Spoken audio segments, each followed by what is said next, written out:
The following program is intended for mature audiences.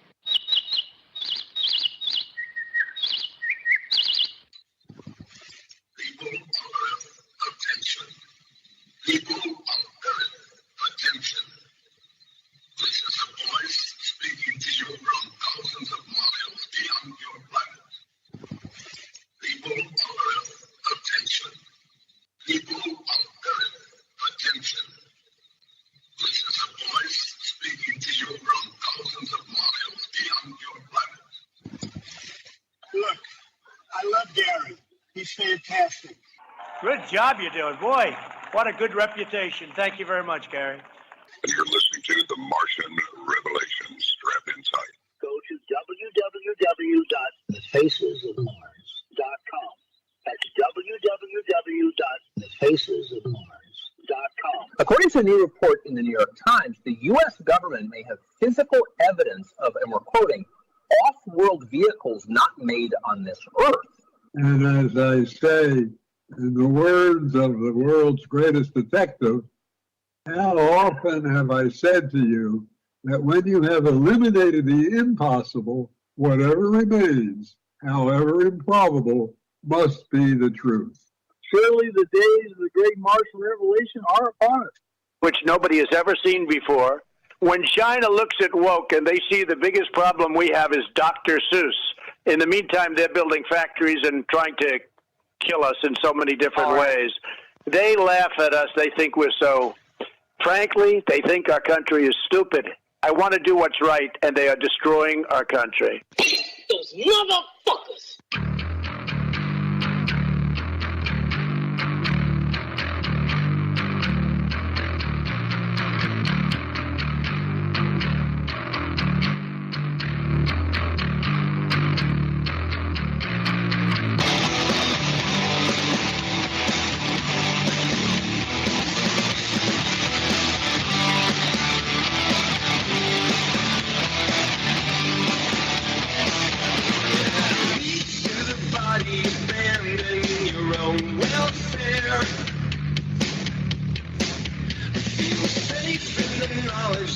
Save yourself with prayer. Disgrace everybody who's asking the afterglow. If I beat myself, it seems like you just don't care at all. It's really fucking pitiful. I'm not asking to pray about the way around the face of mine.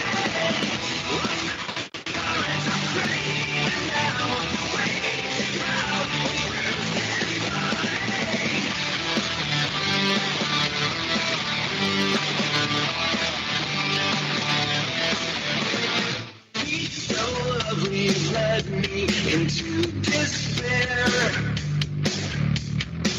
This rape and pillage of all things that I hold dear. Deface my body with gifts that you now bestow. When I need somebody, it seems like you're just not there at all. It's really fucking pitiful. I'm not asking to pray about the face of mine. Lost the words of craving down the way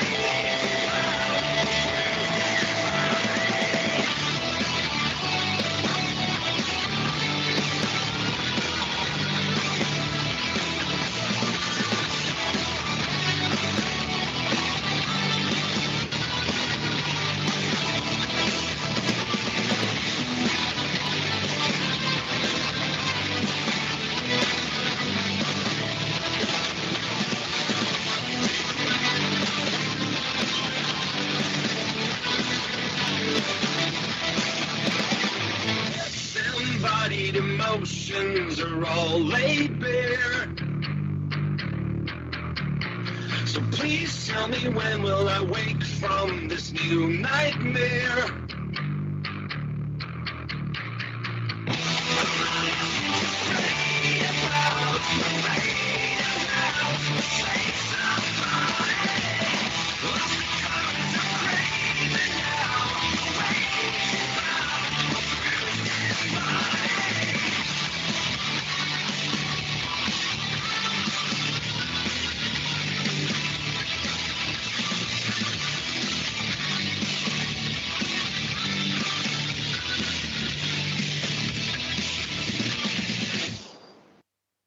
evening, ladies and gentlemen, boys and girls, and all you ETs out there on the bite waves of the internet, and wherever you're at down through time monitoring this show.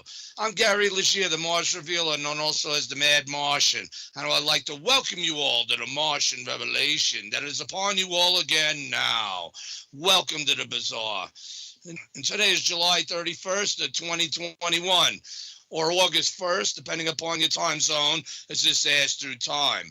And you're listening to this broadcast through Global Enlightenment Radio Network stream, and also now through the public streaming network stream, as well as through the Martian Revelation Show YouTube stream live at www.thefacesofmars.com. That's www.thefacesofmars.com. That's right, which everyone knows is your defense for the war which we all fight against evil dark missioners, who are all leading you away from the light and the truth and manipulating you all instead to help you open your wallets and your pocketbooks to only join their dark-sided special clubs and their special subscriptions that only allows them more power to continue to mislead you all and to steer you all away from the truth that they themselves now wish to face or even admit to. Hell, let alone even talk about. Yeah, UFO Diaries. Faces on Mars. Cover-up controversy. Down through time. Huge conspiracy. It is a conspiracy. Okay. But the Martian Revelation is, however, 100% listener supported, with no special clubs or any special subscriptions to join. So if you're a listener, please help support the Martian Revelation Show, again, which is your only defense for that war which we all fight against evil dark missioners. And we're trying to work with the goal each week to bring you the bizarre truth, one show at a time. So please share the facesofmars.com link. And I must also ask you all, though, that you please donate to the show with anything that you could afford by clicking on the big red, white, and blue American donate button at the top of the show page to allow it to continue being here for you down through time. As it is because of you, the listener, of which makes the Martian Revelation possible to be brought to you all back through time. So your listenership and your donation support actually counts, and it helps us all to not only fight, but to win against those evil dark missioners, as well as to secure a future which we all could literally make the Martian Revelation our reality. By what you say? By making our fate. So just remember also that if you're listening to this Martian Revelation Show, then know this, that you are the resistance down through time. I finally was able to get my computer synced for the moment to be able to do another show. It's on its way out, as I tried warning you all, not only the other issues that was threatening the show and the stability of it from continuing weekly. Sorry about the replays, but at least we got replays to play and continue forth. But other problems got taken care of, but then I have my computer issue. It's going in and out, and it's really putting a hamper on things. It's outdated, Windows 7 from 2013. I need a more modern computer and one with a soundboard, whether attached to the motherboard like this is or not. That's the problem. It's going in and out on me. It's a major component of how we're able to bring this show to you that I'm in the need of. And it's going. So I definitely need your help for all that, and it's quite substantial. But if enough people help down through time, the quicker we could get back to weekly shows as it should be, especially now at this time. But thank God, my mic was starting to work, which this thing on the soundboard, hopefully it doesn't go off now or during the show with our guest tonight, Dr. Levin, and we'll get into that. I got to be able to upgrade to continue to doing this. And it's because, again, like I said, no special clubs, no special subscriptions. I kind of shoot myself in the foot. But I don't believe that charging you all to have access to these subjects and the freedom of thought and the freedom of speech and the freedom of truth, you should have to pay for. Only if you think it's worthy of a blessing that you could send, especially in these times. It's very much needed when our freedom is under threat from both foreign and domestic. And it's all the more important now, even tonight's show and what this show represents and honor and respect who it represents and the history of what it represents to where we're at now and what's happening now, to where the fate, not just of this show, but of this entire nation and the fate of the earth lay in your hands. So please, again, hit that big red, white, and blue American donate button. I'm just like you out there, you know, so I know how hard it is to be able to, if you can spare anything or not. But if you can, it would be a great blessing, and it's very much needed, and we all commend you ahead of time. So instead of getting into some news, which is much needed, I know there's been a replay the past couple weeks. Let's just say that this is a big news that loved guest to this show, which the listeners respect and acknowledge, of Dr. Gil Levin. He has passed on. Yes, everybody, Dr. Gil Levin has passed away at 97. Passed away on July 26th. And it's kind of weird because I was figuring on calling him next week anyway. Chime in every now and then. I chime into him to see how he's doing or whatnot, or, you know, shoot the shit and, you know, try to get him set up on the show again. I wanted to get him on with Professor Richard Hoover, so I was going to try to shoot for that, but that got shot in the foot, and it's very sad what happened. Dr. Gil Levin passed at 97. Well, one may say, oh, he's 97. Well, hey, he was sharp as a tack. You people that know him and respect him and love him and appreciate who he is and what he's done for Mars researchers, as well as overall for our American history and for science, which is being ignored to this day, disrespecting him and his life's work, to only look for possible signs of possible past life. Like I say, you know, who you bullshitting? You're not bullshitting me or everybody else. Only those who are asleep, who aren't really taught about the realities of what is, who are not really taught to follow science, but the doctrines of men. It's just odd. What did we have him on? Just a couple months ago, I believe? And he sounded pretty chipper there, and you got to see video of him even, of him speaking. To his dying day, he believed that the experiments detected life, discovered life. All the arguments that were against it have been ruled out, according to Dr. Gil Levin. And yet they refused to send a light detection experiment, even with his revamped proposals, which the last one, remember, NASA had sent home to him in a cab. What an insult. But he's passed on now. And I'm very struck back at that. I'm saddened. I wanted to help him. And I believe many others should too. Many others respect him, but no one really reached out to him to really do much about it on their radio venues or in their programs or on the things that they do. It's a tough fight, a tough battle. And he needs we, the people behind him, even now more so than ever, because he cannot no longer do it himself with the efforts that we were trying to do to put forth to be able to demand that the labeled release experiments modified where everything that he wanted on it, the test for the actual detections of life, the test for actual life, rather than looking for possible signs, added with microscopes, and I would add, and jokingly, but I was serious, a percolate tester right next to it. Let's put that to the test, as well as a chemical tester. We need to observe everything and get this question issued, answered, and replicated once again, but in these modern experiments.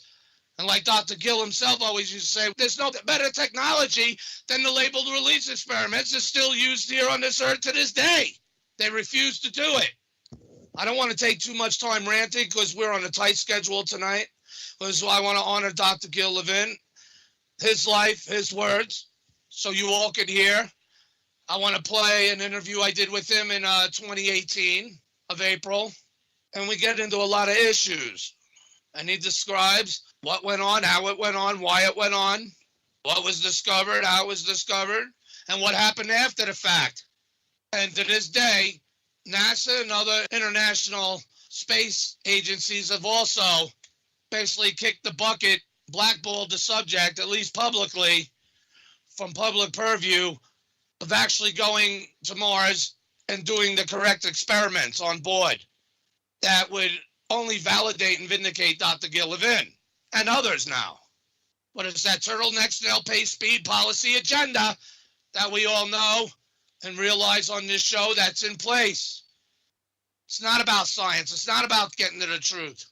It was about milking us and scamming us, controlling the knowledge of the reality of what's out there. Even on the moon, life is universal. It exists everywhere. And when I say life, I just don't mean ETs, UFOs, intelligent life. I'm talking about biological life. It's on comets, it's on meteors and asteroids. And these things are out there and even beyond our solar system. And why would it just be cornered to our solar system where this exists, unless this exists everywhere? But they don't want us to know that. Why? Well, Dr. Gill, in what he has to say, maybe you could understand some of his reasons or agree with them. Or definitely you see the frustration. Remember, he was 97. When he passed, he was still sharp as a tack. So when we did this show in 2018, it must have been 94, 95, 96, 94, 93, 94 years old. And he's never dropped the ball on this. So I want to honor him by playing that interview for you all to hear from his own mouth, the history and the historical figure he is and the respect that he deserves and needs for who he was and still is in our hearts, but in history. And that should be taught to the children. It should inspire and encourage. But I know, just call me crazy. Many do. But that's okay. I'm here, phased back through time as a man on a mission, on this new timeline, to usher in the Martian revelation, where we, the people, are going to help make that happen. It'll transfer our lives in so many ways unimaginable and be able to solve so many issues here on this planet as well as on others, as we expand and grow in numbers rather than decrease in numbers, which is their plan. We're going to focus on the controversy, even the conspiracy, even the scientific, factual reality and common sense that demands the questions Dr. Gill, Levin, and others have be answered and replicated.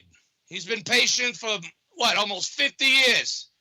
And they still never sent those experiments on any other land or anything ever again. And only to look for possible signs of possible past life. Yet the public's thinking they're going there to discover life when it's quite the opposite. So I want to play this interview with him. That's why the show started an hour earlier tonight, because after the Dr. Gill, Levin remembrance and recollection from that interview, we're going to bring on his son, Dr. Ron Levin. And he's been a part of Dr. Gill's life, of course, but also many experiences and knowledge in Dr. Gill's work, especially regards to NASA. And he has his own tales to tell, I'm sure, especially regarding true colors of Mars. He's a pioneer for many independent Mars researchers and a hero to anomalists alike, because of his balls and what he had did of a conundrum of not agreeing to what the true colors of Mars are, because they weren't in the correct settings to see the true colors of Mars. But I won't get into all that. Dr. Gill may, during this interview, I believe, touch base, but we'll talk to Dr. Ron Levin about it later. And I thank and appreciate Dr. Ron Levin's participation, especially such early notice after the fact of his father passing, and willingness to come on and speak. So it should be a very interesting show. So I'm going to shut up now, and hopefully next week there'll be a show. It depends if this thing's kicking on or off in this computer. I'm very short of throwing it out the damn window, but then I won't have nothing. So, it is what it is. It'll come. The book's being written on page 81. So maybe in time that may help. If this computer lasts long enough, that would help me to replace with more modern needs of a system that I need for the show, as well as especially for my Mars research, especially dealing with these images. And a lot of work has to go into them, processing them and then studying them. And the data is available. The data is there. Things are being found, and they're very much worthy of scientific value, as much as getting into the microscopic issues of life on Mars. Even though opinions may differ between researchers, that's okay. But as a collaborative unit, It pulls out all the information to help you to determine what the realities are and inspire you and your children also to help get these answers and to discover amazing things. Things unheard of, undreamt of. Things that itch inside of us, our souls, of who we are, to boldly go and discover new life and civilization. Sound familiar? Well, that being said, I'll shut up now again, hopefully next week. But please hit that big red, white, and blue American donate button. Let's get into with Dr. Gil Levin. And I'd like to honor him with this song. It's the greatest song in the world. And then after that, we'll bring on his son, Dr. Ron Levin. So that being said, everyone, again, I would like you all to please Go to www.thefacesofmars.com. That's www.thefacesofmars.com. scroll down the page for the information and images and links for tonight's guest, Dr. Ron Levin. And also under that, please click on the image for Dr. Mark Carlotta's latest Before Atlantis article, Atlantis of the Sands, Evidence of a Previous Civilization in Arabia. Be sure to click on the link to his book under that, Before Atlantis, New Evidence Suggesting the Existence of a Previous Technological Civilization on Earth. And of course, under that, check it out for those who love packing them and smoking them on this show. Use my friend Larry Bowen's recipe for homemade guac. And I'm not a big fan of guacamole, but then again, I haven't really tried it. It just looks like baby food, like something I ate and lost. I don't know. The way he's cooking this up is making me, want to repeat the same thing and at least try it because he eats good. So every now and then he puts up some videos for everyone to enjoy, especially for this show. So that being said, let's rock. This is it, buddy. What? This is the awesome recording studio where we're going to record our album? It's a studio. It says it on the door. It's official studio. This is one of those lame karaoke things. Okay, you want to bail? Go ahead. You want to walk away from your dreams? Or do you want to come in here with me, like the Tenacious D I know, and change rock history? Okay. See, man, they got headphones and everything. Oh, wow, cool. Sorry. No, look, dude. You gotta record other people's songs. Yeah, well, that's where a little studio engineering comes in handy, my hard rockin' amigo. What? Dude. Oh, man.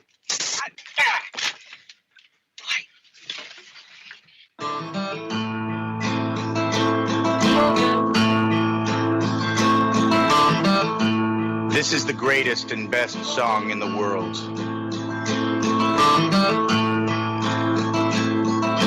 Tribute. Long time ago, me and my brother Kyle here, we was hitchhiking down a long and a lonesome road.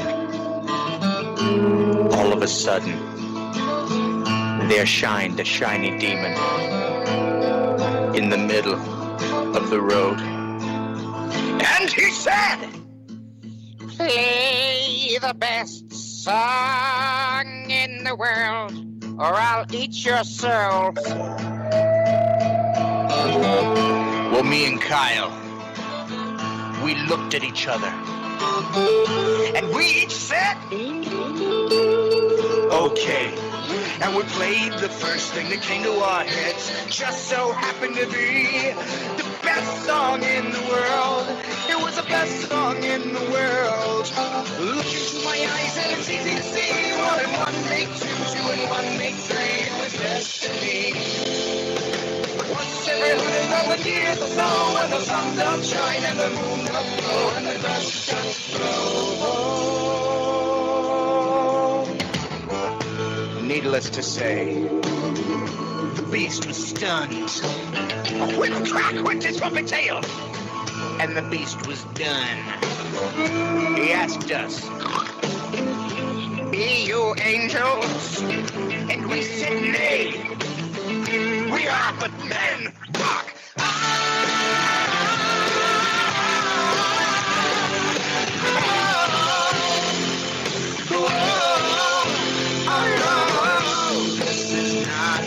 The greatest song in the world now. This is just a tribute. couldn't remember the greatest song in the world. No, this is a tribute to the greatest song in the world. All right, it was the greatest song in the world. All right, the greatest song in the world.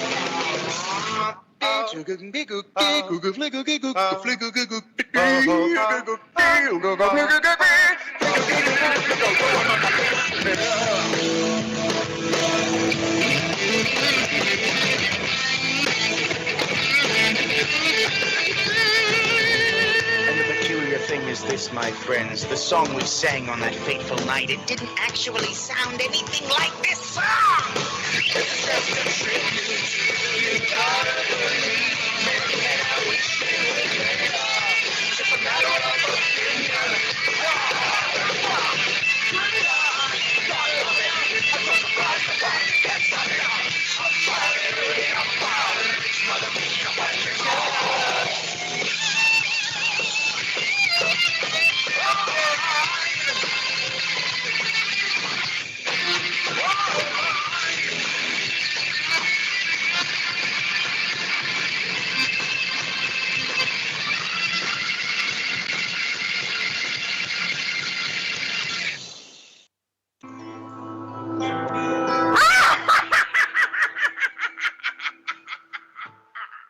Welcome back, people. This is Gary Leggiere, the Mars Revealer, also known as the Mad Martian. And you're, of course, listening to the Martian Revelation that is definitely upon you all now. And you're listening to this broadcast through www.spacesofmars.com. That's www.spacesofmars.com. And indeed, tonight's show is a tribute for the history of the Martian Revelation, as well as for our guest, Dr. Gil Levin. So let's introduce our guest. In 1952, Dr. Gil Levin invented a rapid, highly sensitive method to detect microbial contamination of water and food. In 1958, he obtained the NASA contract to develop the method to seek extraterrestrial life. The method was selected in 1969 for use on NASA's 1976 Viking mission to Mars. The experiment was originally named Gulliver for the microorganisms it was seeking. Therefore, it was looking for the Lilliputians. It was renamed, however, the Labeled Release Experiment by NASA to indicate the actual technology used, the release of radioactive gas from radio-labeled compounds in the event they were metabolized by microorganisms in the Martian soil. Simply put, the labeled release squirted a drop of carefully designed radioactive food onto a tiny cup of Martian soil and monitored the air above the soil to detect radioactive gas that any microorganisms present might breathe out. Dr. Levin and his co-workers, notably Dr. Patricia Ann Stratt, then spent the next decade developing the experiment and instrument and analyzing the results obtained from its successful operation on Mars. At both landing sites, some 4,000 miles apart, the labeled release experiment returned evidence of living microorganisms. That's right. That means life on Mars. However, this was initially discounted by NASA and most space scientists. And the reasons that really stem to that is because of policy. The results of this milestone project have, nonetheless, been causing excitement and controversy ever since. In 1997, after 21 years of study of the Mars labeled release experiment results, of new information scientists obtained about environmental conditions on Mars and of the extreme environments in which life was found on Earth, Dr. Levin published his conclusion that the labeled release experiment had indeed discovered living microorganisms on the red planet.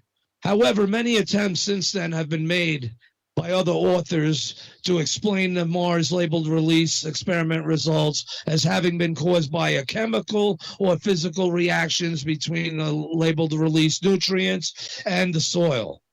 Yet get this, no one, however, has duplicated the full experimental results the label release experiment had obtained on Mars. In recent years, there have been many important converts to the life theory, possibly the forerunner of a major paradigm shift in humanity's continual search for its place in the universe. Yes, and that paradigm shift is right here, right now, at the Martian revelation that's upon us all now. And I believe we have Dr. Gill on with us. Hello.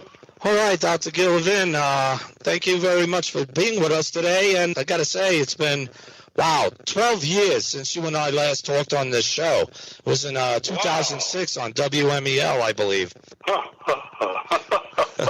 Yep. A lot has happened since then.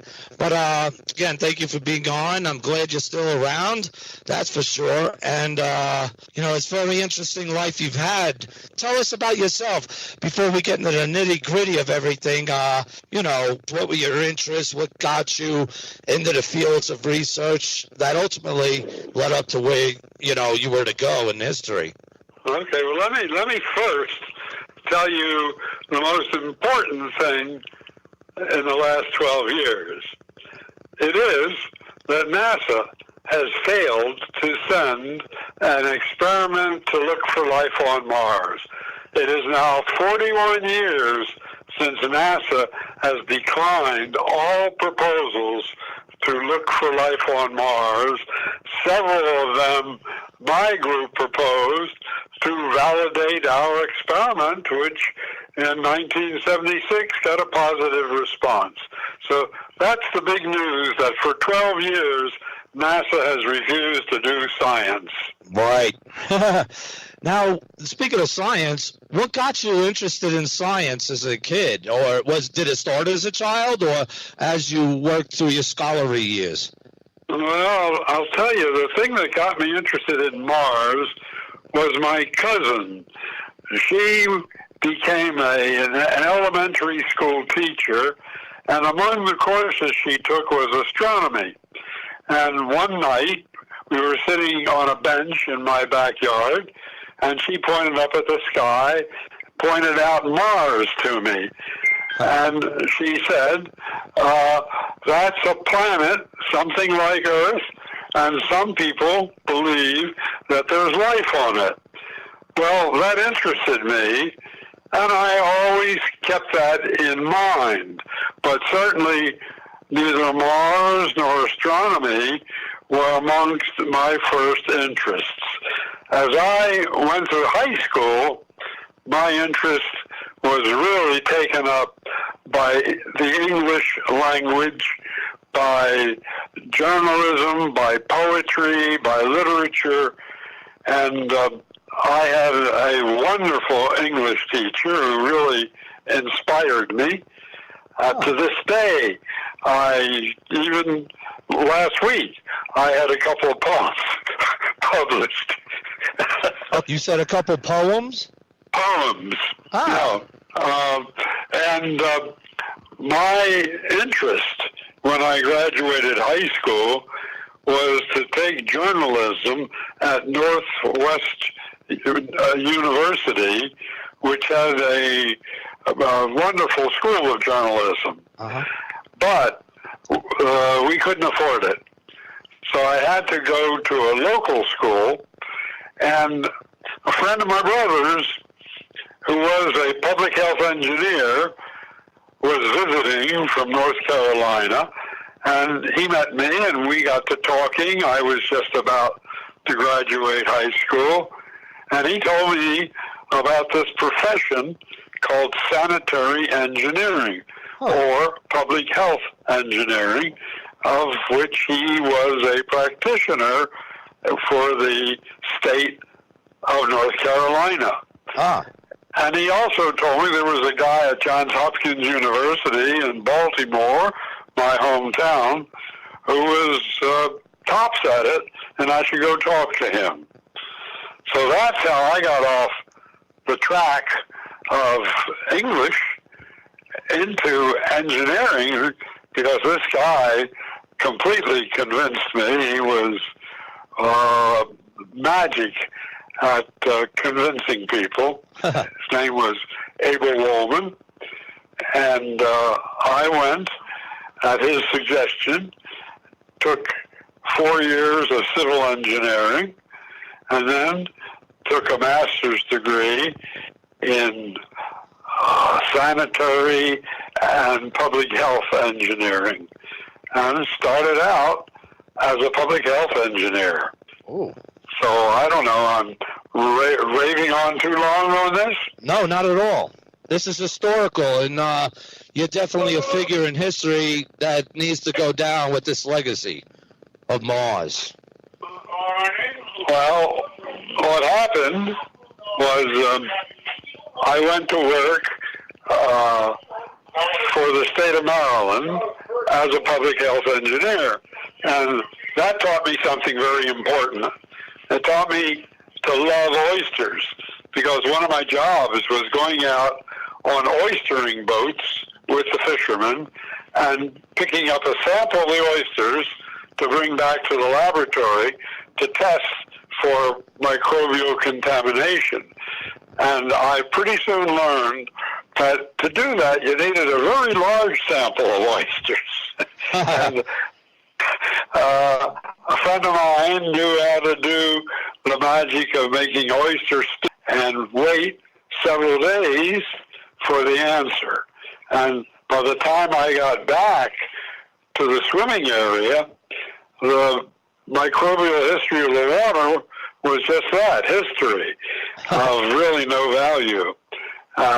This irritated me, and one day I got the bright idea that maybe if I used radioisotopes, I could speed up the process. And about that time, I went back east and went to work as a public health engineer for the health department of the District of Columbia. Oh. And there, go and see if you can develop that test. And that's what happened. I submitted a proposal. That's what when I learned about proposals, it took a year before the Atomic Energy Commission, who funded it finally, did fund it for $6,000, and I went to work one day a week at the Department of Biochemistry of Georgetown School of Medicine. And this experiment or test method developed like the diesel engine. The very first time we tried it, it worked. And it worked like gangbusters.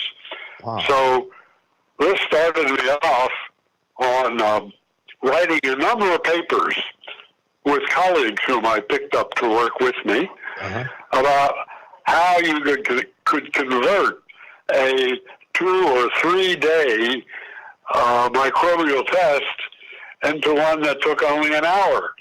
Wow. And this won me a prize or two, but if you probably don't recall, it's long ago, but in those days, the public was terrified of anything connected with radioactivity, even though the amount of radioactivity used in this test was much less than the Atomic Energy Commission said you could drink. People were frightened of it, including officials in public health departments. So none of the public health departments would adopt the method, even though it worked wonderfully. Only the state of Illinois and the District of Columbia adopted it, but then only for emergency use. If there were some kind of emergency that attacked or rendered the water supply doubtful, then we could use this method because we needed an answer quickly. Wow. So I was thoroughly frustrated at this. Well, I found an outlet. My wife was a writer for Newsweek magazine. Oh, cool. And she worked in the District of Columbia office. And her boss, Ernest Lindley, every Christmas threw a party in his big brownstone mansion on Massachusetts Avenue, and he invited lots of people. And we were amongst them. And in 1958, I went, and there I met T. Keith Glennon. He was the first administrator of NASA. Oh, wow. And we each had a martini, and we sat near the fireplace and chatted, and I just turned to him. I don't even know how this happened, out of the blue. I said, is NASA ever going to look for life on Mars? And he said, oh, yes, we are. I said, that's interesting. I have an experiment that I think could be useful on that. I felt Mars was far enough away so public health officials wouldn't be frightened. And he said, well, what is it? I told him, he said, you know what? That sounds interesting to me, and I just hired a guy to be head of biology for just that purpose, so we could look for life. Why don't you go down? I'll tell him to meet with you. I said, wonderful. So I did. Next couple of days, I went down there, and I met with their new head of the Division of Biology. He liked the idea, and NASA actually funded it. And that started me off developing the experiment to look for life on Mars. Now that's incredible, Dr. Gill, because you actually then are the creator, period, of this experiment, which really just started out with just trying to get a quicker response from a test. Yes. That's incredible. Look at those little seeds, how many worlds, that small, what people would consider as small, that could become something so huge that it would cause controversy and, pun intended, war of the worlds. Well, let me tell you something even more unusual. When I developed the experiment, I said, you know, Mars probably had an origin, something like Earth, probably had the same kind of compounds on it, which eventually were formed into living matter. So I ought to try and duplicate that. And it was only shortly before then that Stanley Miller, working with Harold Urey, his professor, did the Miller-Urey experiments and created organic compounds out of hydrogen, helium, methane, and moisture in a bell jar, sparking it with electricity. So I use those compounds. Those compounds do exist in all of us. They have become part of the heritage of life. So I said this might have happened on Mars also.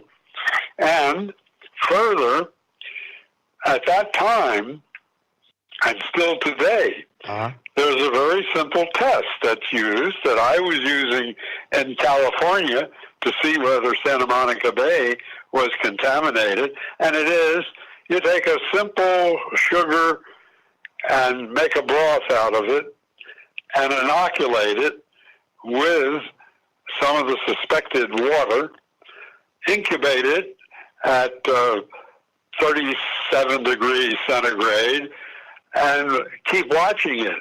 And if bubbles come out, it means there's something in that water that's metabolizing, eating the sugar that you've added and producing bubbles of carbon dioxide from it. And it's used today all over the world to test drinking water. Wow. So water is basically the source and the catalyst which make this test work, period, right? Yeah. I mean, if there are bugs in the water, those bugs have to eat something. And if there's sugar or amino acids in the water, they're going to eat it. My trick was to shorten the time, because it took 2 or 3 days for those bubbles to become visible. Right. Shorten the time by labeling the sugar or amino acids with radioactive carbon. Then the CO2 or whatever gas was produced would be radioactive and easily, immediately detectable. So and basically, that's why I could detect it in about an hour instead of waiting days. Wow. Now, so basically the microorganisms would eat these irradiated nutrients you would, or whatever you would feed to it, and basically, for layman's terms, they would fart, and their gas from the fart, that's the telling sign. Yeah. And we have performed the radioisotopic test in developing the experiment to go to Mars thousands of times on soils all around the world, on pure cultures of microorganisms, of mixed cultures of microorganisms, on algae, on yeast, on methanogens, on every kind of microorganism we could get our hands on. Any microorganisms that may have been dormant or laid low for a period of time by that Frankenstein process with the shot of electricity. If you're following me, sir. Yes. Even if they were dormant. And we never had a test fail. That's an extraordinary claim. Thousands of tests never produced a false positive or a false negative. That is awesome and incredible. Now, when we went to Mars, we said, well, even that isn't good enough for us, because people will say there's some kind of queer chemical on Mars that's mimicking life. So let's do what most experiments do. You check the chemicals here on Earth, obviously, of what we know, in order for you to conduct those tests to guesstimate what chemicals would be on Mars that would have those reactions. Obviously, a no-brainer. Right. Well, some people don't believe that chemistry works the same on Mars as it does on Earth. So we thought we'd satisfy them, and we went to NASA, and we said, what do you think would be a good control? And they studied it and came back to us and said, if you ever get a positive, which we doubt, we want you to take a sample of that same soil that was positive, right, heat it up to 160 degrees centigrade. We think that would kill any microorganism, but it would not destroy oxidant chemicals that could react with your nutrient and produce radioactive gas as a false positive. Now, why 100? Now, why 160? Would that anything above 160? Would it destroy those particles then, or did they just round it off somehow? I'm not a scientist, so please bear with my ignorance. Well, they just reviewed the literature, and they found lots of people have been testing the temperature which bugs were killed, different kinds of bugs, and they found that 160 degrees would kill any of them. So they suggested that. All right. What temperature then would destroy the particles that you were talking about that wouldn't be destroyed at that temperature? They looked at the oxidants. It would take something, an oxidizing agent, an oxidant, to react with our sugar or amino acid and produce gas. And those things are much more temperature resistant. They aren't decomposed until you get up into the hundreds of degrees. Wow. So they said this: if you get a positive and you take a duplicate sample of that soil and test it the same way after heating it to 160 degrees and letting it cool, if you still get a response, that means you didn't detect life, you detected a chemical. But if you don't get a response, we will agree that you detected life and that heating it killed it, so that your second test was negative. We said, fair enough. We got to Mars, and at two places, 4,000 miles apart, we managed to land safely and run our tests. At both places, the tests were positive. They produced more than 10,000 counts per minute, just like samples on Earth do, like samples of soil do. Right.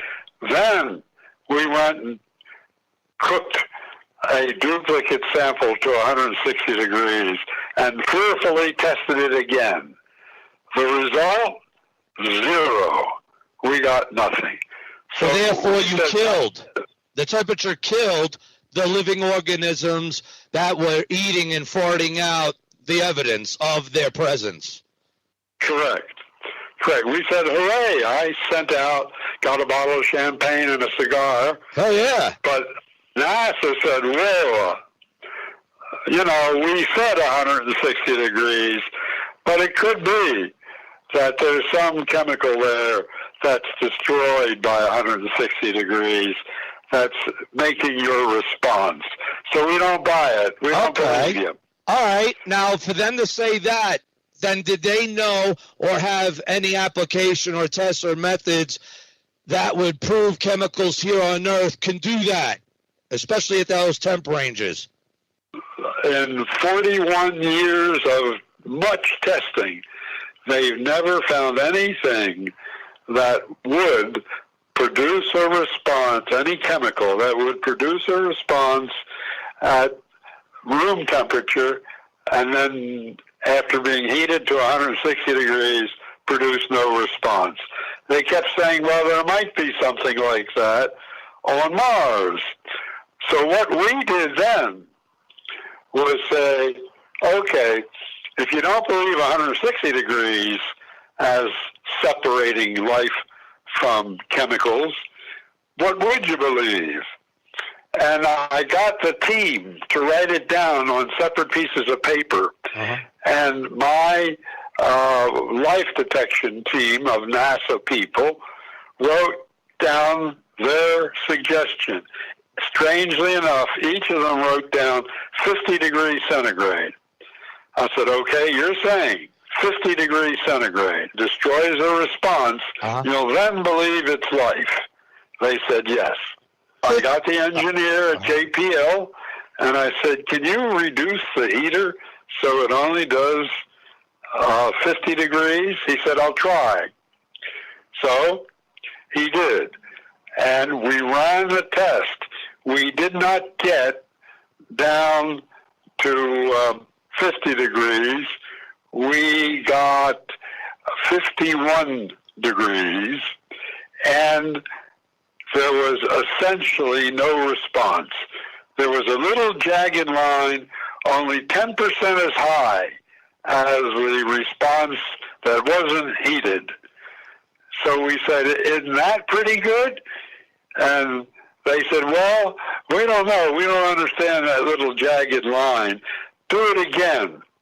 So we tried it again. This time, we didn't reach 51 degrees. We only reached 46 degrees. And here was the familiar curve after the heating cycle, but only a third as large as the original reaction. So heating it seemed to affect it, and we happened to heat it at sort of the line between where it lives and dies. And there's an example of that on Earth, E. coli. If you want to distinguish the specific E. coli from the general species of coliform organisms, you heat to 35 degrees, and the E. coli survive. The other coli organisms do not. I'm sorry, I said 35, 37. The others do not. But something even beyond that happened. We decided to test a sample that had been positive, but had been sitting in the box, the soil sample distribution box, on the lander for 2 months in the dark, cut off from its environment. It had produced 15,000 counts per minute. We tested it. After 2 months at 10 degrees, which it was held at, only 10 degrees, it produced zilch, nothing. So here, you have to have a chemical that sitting in a box at 10 degrees is destroyed in 2 months. Or you could have microorganisms in the box, in the dark, without any new food coming in. Or ultraviolet, which could feed certain organisms, right? Right. Okay. Right. So it's totally inside the box, they didn't buy secure. that. Now they came up with another excuse. There was another experiment on Viking, which was to identify the organic compounds everybody knew had to be on Mars, because organic compounds came to Mars the same way they came to Earth. They fell out of the sky in meteorites and meteors. Well, if anything, Dr. Gill, that helps prove that theory, that these microbes and things are not just unique to their own planetary environments, though maybe they would adapt, but it's universal in nature, pun intended. Yes, absolutely. But they didn't and still do not buy that. What they said was the organic analysis experiment was run and it found no organics. So you can't have life without organics, so we don't believe your result. You did not detect life. A guy called me up from the laboratory of the experimenter of the organic analysis experiment. Can I come down and see you? There's something on my mind. Okay. I said, sure. He came from MIT down to the district to my lab, and he told me that frequently, he was the one who developed that experiment.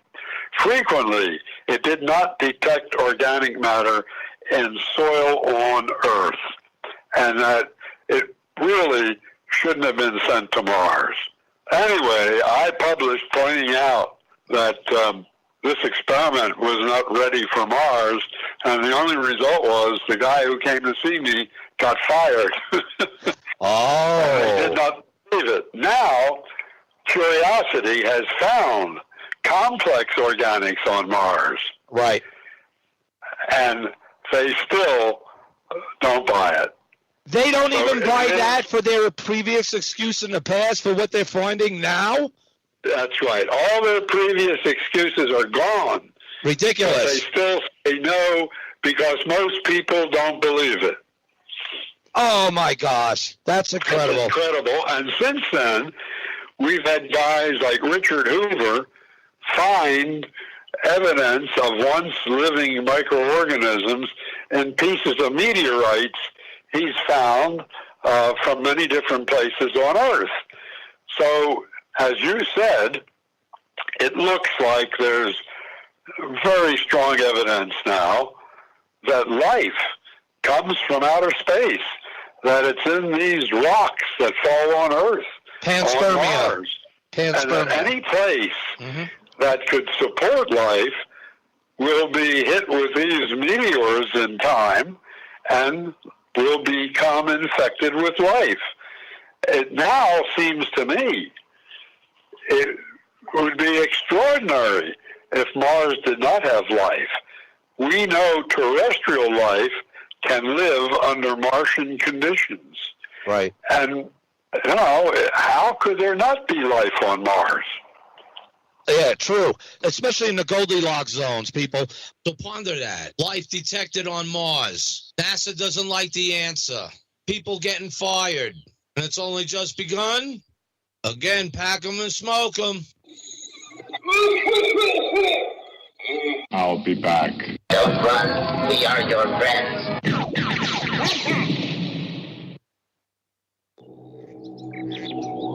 If you are a listener of the Martian Revelation, then you are well aware that the entire planet Earth is currently involved in an all-out worldwide space race. Every country across the globe, including England, Germany, India, Russia, and China, are involved in a mad Martian rush to be the first country to plant their flag on Mars. Get an idea of what these brave astronauts will be finding on the planet Mars before President Trump plants the first American boots on the face of Mars. You might want to familiarize yourself with George Haas and get to know his work and read his books. Haas has been studying NASA and European Space Agency imagery of Mars for over 25 years and has co-authored 2 books with geomorphologist William Saunders called the Cydonia Codex and the Martian Codex. I encourage you all to support his research by visiting his website at www.thesidoniainstitute.com. And remember, as George Haas has always said,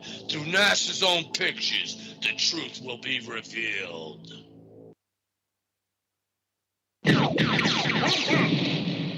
I see red.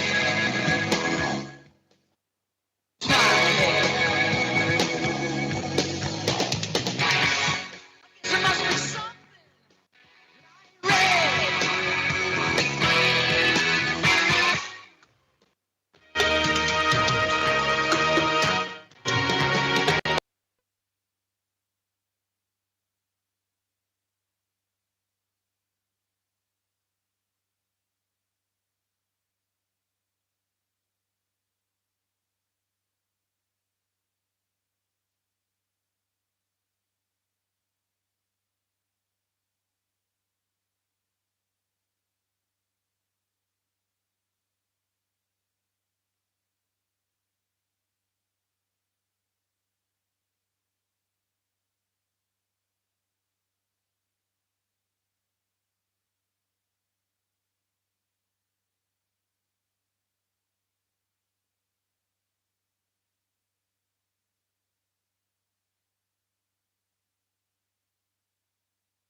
on Earth, hundreds of millions of years ago. Right. And it's, I think, an excellent paper, and he produces strong evidence, and it's hard to deny panspermia. But he is being attacked by many people as being ridiculous and having no grounds for what he's saying, but he has very strong grounds. The truth is, they have faint grounds for disputing it. Wow. That's incredible. Well, it's so mainstream today with panspermia, too. I mean, for the past decade, we've been being pushed with that, and every NASA show and History Channel and every scientific thing possible.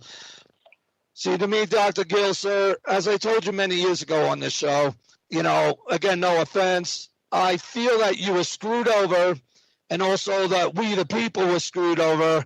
I mean, come on. It's like you're Jesse Marcel, who was doing what he was told in that light. You did just that. You then find the metaphoric Roswell craft and alien bodies, report that back, and your military controllers, reports to the news themselves of the find, then only to make you look like the fool and basically want you to agree and show that what you in fact found was a weather balloon to the eyes of the public. I mean, to me, I think that is a good comparative analogy. What do you think of that analogy? Yeah, I think that's pretty good. Since Viking cost in today's money more than $3 billion. Since then, we have had, as I said, 14 landers on Mars. I would guess we have spent, $75 billion, something like that. And we keep saying we're searching for evidence of life. Right. We're looking for habitability. Right. We're looking for water. As one of the NASA scientists said, there's only one way to look for life. That's to look for life. NASA will not do that. And strangely enough, this same scientist reported on one of her experiments finding chlorophyll on the soil of Mars. Wow. She published that. NASA made her retract the publication. Say that again. They retracted? Yeah. She had to put a note out saying that was in error. That is terrible. That is so horrible. It's like, again, why send it to begin with if obviously their only objective was to get money, spend the money, spread the money, earn, and in their minds, and they had already had the mindset, like I think you told me on last show many years ago, that their objective wasn't really to find life because they expected no life could even be there. Yep. So that's like a scam. Yep. Oh, it certainly was an enormous scam. That's horrible. That's horrible because we had the technology and the means and the minds, and look what you're going through over these years, a crackpot. Who the hell are they kidding? I mean, come on, this was their own designed engineering feats and skills of science based upon your tests and recommendations and advice, and then even limiting that, so-called because of weight, so you could have to then struggle to figure out how to do 2 tests in 1 as it was. Now, going to those tests in a minute, I got a couple of questions. Did you have to bring water from Earth to use on Mars in those tests, or were you able, since it detected water there, Viking, was it able to use its liquid to determine, or does it even really matter? Water's water. What happened with the water thing, Viking 2 had a thermometer on its footpad touching the Martian soil. And this temperature was monitored. And as the sun rose, just as on Earth, the temperature of the soil rose, and the temperature freezing, but it gradually rose until it got up to 0 degrees centigrade, and it paused for the whole time they were taking its temperature, which was something like 11 or 12 minutes. Huh. when the temperature of anything stops rising at 0 degrees centigrade, that means ice is turning into water. That's a signature. Nothing else could fool you. It's ice turning into water. So there was frozen soil, ice in the soil, that as the temperature rose, it turned into water. When it does that, it has to gather the heat for the energy of fusion, and the temperature doesn't rise for some time after that until the conversion of the ice to the liquid. Then the liquid starts rising in temperature again. But there's a long time, like the 10 or 12 minutes, between ice and water, liquid water. Right. And I published that, and they would not believe it. They would not believe it. My son, who's a physicist and was with me, did an analysis showing that under the Martian conditions, liquid water had to exist for at least part of the day in the regions where Viking landed. And he had that published, and they do not accept that. Right. What was your son's name? Ron. Ron Levin. He's a PhD nuclear physicist. Now, right. Now, as I understand it, like we talked about on the last show many years ago, he was also, working with the images, which the images showed frost, defrost, which was melting in the images, and then later on the rocks will be free of it, looking like a normal 70-degree day.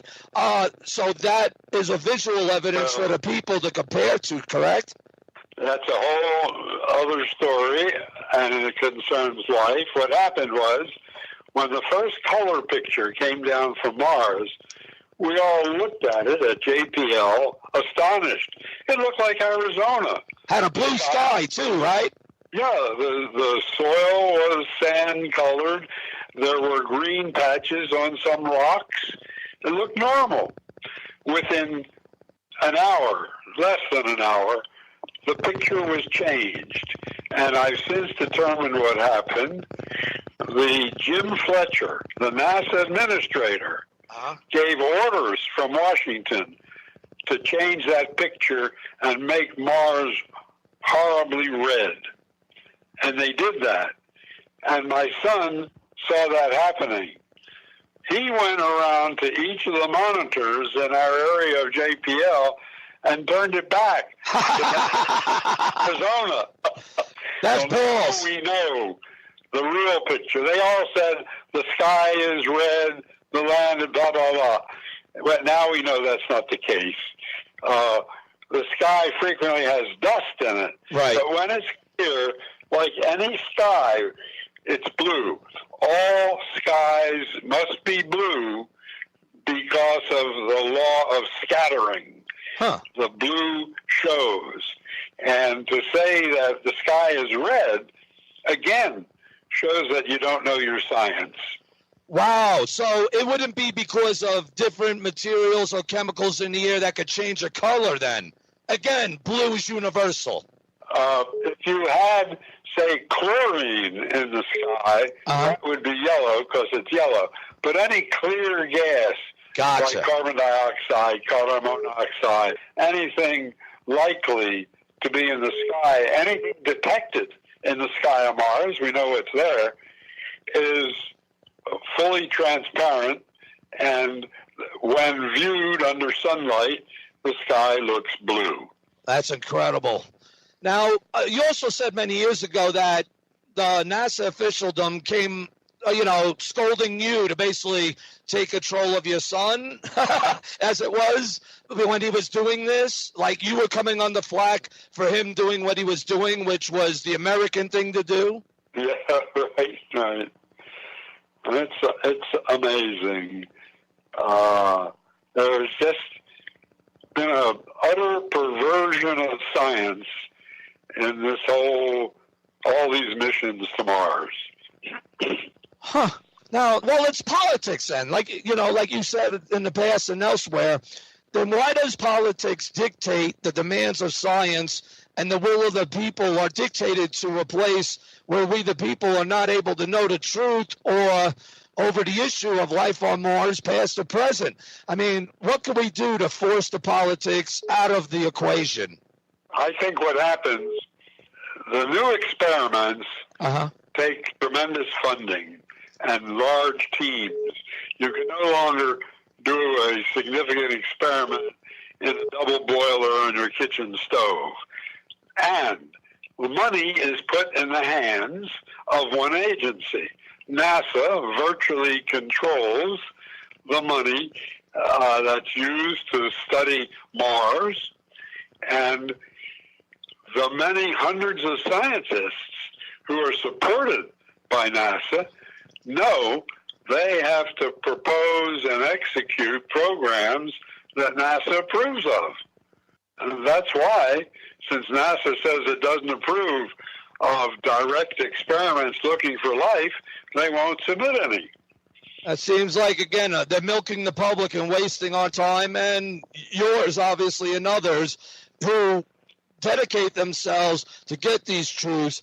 I think it's ridiculous. And, why is NASA in political control even in other international Mars missions? And have you spoken with any of those space agencies maybe to conduct and replicate with certainty original findings and designing mission objectives based on your advice and work, etc.?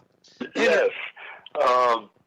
The UK Space Agency and the European Space Agency would not entertain my proposal to look for life. Do you think that's because of NASA's political hold on Mars with them as well, to allow them to explore?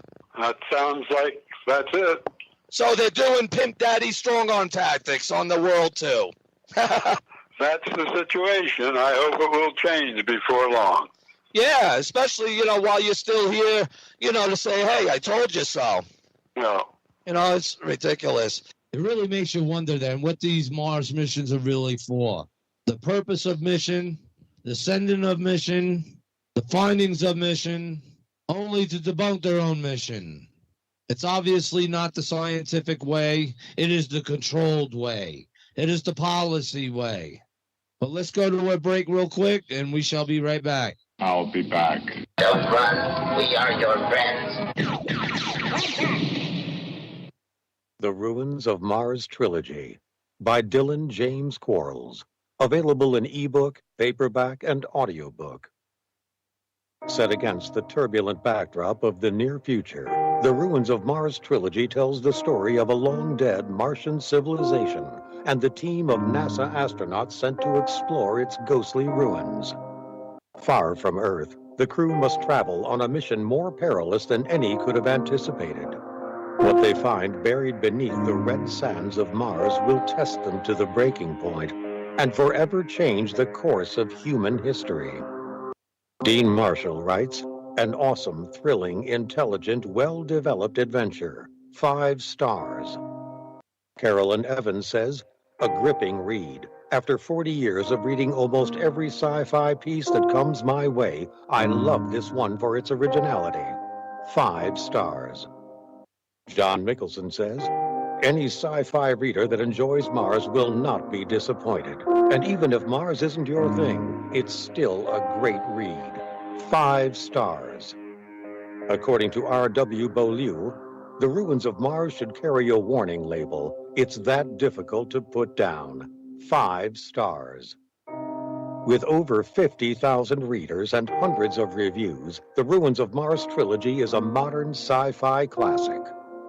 And now, for the first time since its publication, you can join the adventure on Audible with a brand new audiobook narrated by Stephen Cooper. Just visit Amazon.com and search The Ruins of Mars, or look for it on Audible.com by searching The Ruins of Mars. That's The Ruins of Mars by Dylan James Quarles.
So now back to the test on the Viking. Did you guys have any microscopic cameras viewing the process so visually you could also determine its accuracy? No, but Curiosity has a camera on it, which it says can take pictures resolved to the fraction of the size of the width of a hair. That would be plenty good to see whether those colored patches give evidence of looking like something we recognize as biological. Some of the large images do give such evidence. There are microorganisms which make piles of stone, and some of these piles that look just like those on Earth were photographed on Mars. And there was an Italian scientist who got a picture from NASA and analyzed it statistically and found that the probability that it was not produced by living microorganisms was less than 0.0004. Wow. That, to me, is very strong evidence.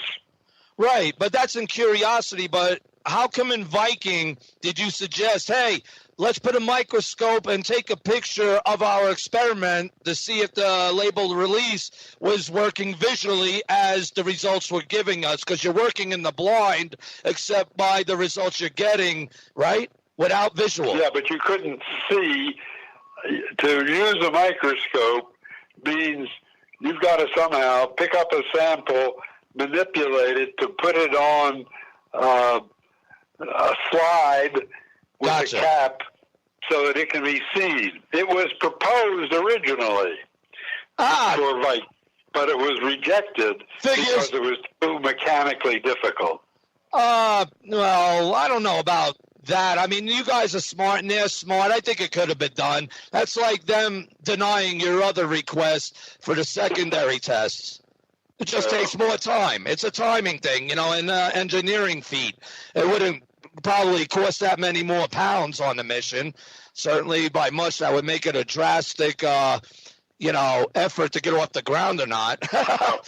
But they also like to say form is no indication of life. That what is no indication of life? Form, the structure or something. You can't tell if something's alive. They said, look at the moon dust, and you see lots of very tiny spheres that could be microorganisms, and you can't tell. Right. Okay, I guess that would make sense. But now Curiosity has a camera capable of looking down into things. That's correct. There are some people who have used the images NASA did send down from Curiosity to say these are like tiny mushrooms. These are living things. And they found some that indicate they're even budding. But NASA says no, that they're minerals. Buds on Mars, people. Pack them and smoke them, because this show, you're going to need it. So that's incredible, too. You could grow buds on Mars. But I know that he's not talking about those type of buds, but it's the same type of process. It uses photosynthesis and other aspects to make them grow. Is that true, Dr. Gill? Yeah. Huh. Okay. So I know that you've have made, as you said, several attempts to NASA to pass on advice and requests to conduct these tests again on Mars missions since Viking, with even better updated objectives for the controlled experiments. And it seems again to me, sir, that you're being blackballed. Is that a fair assessment? I know you answered that, but let's reaffirm it. Yeah, they certainly do not want the news out. Now, how long after this? This brings up another controversy and conspiracy aspect from Viking, from the orbiter this time. How long were these tests done after they had imaged their other unsightly friend up there at Cydonia. How long were what tests done? The test on the landers for the labeled release, how long after they had imaged, our friend up there at Cydonia? No, they were done as soon as possible. I mean, was the image of Cydonia taken first? Or the label release? July, the 10th or something like that. Oh. The experiment's done July 30. Ah, okay. So, and like you said, you had it in the box. They had it in the box for a couple weeks, right? Just make sure everything's kosher. We survived the whole winter. Right. But because people want to know, could it be because of their discovery, let's say, of the face and pyramids in Cydonia, which obviously ups the ante to all these things and proves all the more your findings, in my opinion, and theirs. Do you think it's because of what they've seen there that they decided to politically put the bomb down on your work and findings? I just don't know. I've thought as hard as I can. Right. And, I gave you my rationale that they don't want to delay the manned mission, but you're quite correct. That shouldn't delay it because explorers go anyway. Right. I mean, especially if the old vision, especially of Warner von Braun back in the Disney days, he put a very feasible plan out there, even though through animation, of what it would take and how it could actually be achieved. We would have achieved all that already if NASA stayed true to that spirit and heart, correct? Yeah, absolutely. Huh. Did you ever get to talk to Warner von Braun about these experiments, or was he just in a different part? You never met him, so he was in a different factor altogether. Yeah. Okay. But, all right, so that's interesting. So now that the life was there in all these years, and what other things have you done besides FOIAs and whatnot to really get under their nitty-gritty to take these tests? Or did you have to submit, to them blackballing you to some degree in order to live? No, I set up a small company in 1967. Right. And I did contract research for a number of government agencies and a number of private companies. And on a wide array of different types of things, ranging from new types of wastewater treatment to remove phosphorus from the wastewater, to a drug to treat type 2 diabetes. Oh, nice. Huh. In essence, they didn't affect you that much in being able to live as you continue to speak about this. I was only devoting 15 to 20% of my time to the Viking mission and afterwards. So most of my time was on something else, and you're quite right. If, like many scientists, I only had that one job working on Viking, I would have gone nuts. Yeah, that would have been horrible. I mean, the stress on you, who knows, you might not even be alive now. Again, it's like you're Jesse Marcel. And thank God you are alive, and thank God you had your backup plans God had in place for you, knowing obviously that you were going to get screwed. So that's a layman's way of looking at it. And I definitely honor you and respect you and consider you a pioneer for us all in getting to Mars, and let alone finding out about life out there, which ultimately proves is universal based upon your findings, not just applicated to one planet or another by a process called evolution. Yep. How old are you now, sir, if I may ask? Just turned 94. Wow. Think about that, people. We are lucky to have him here with us, and his legacy is going to be saved if I have anything to do with the modern-day Mars Revealer. They try to, outcast this Mars Revealer, the first one of the past, and they came to him. Isn't that something? They came to you, correct, Dr. Gill, like you said earlier? But ultimately, they came to you because of your work. In the beginning. That's totally backward, isn't it? What a spin. Huh.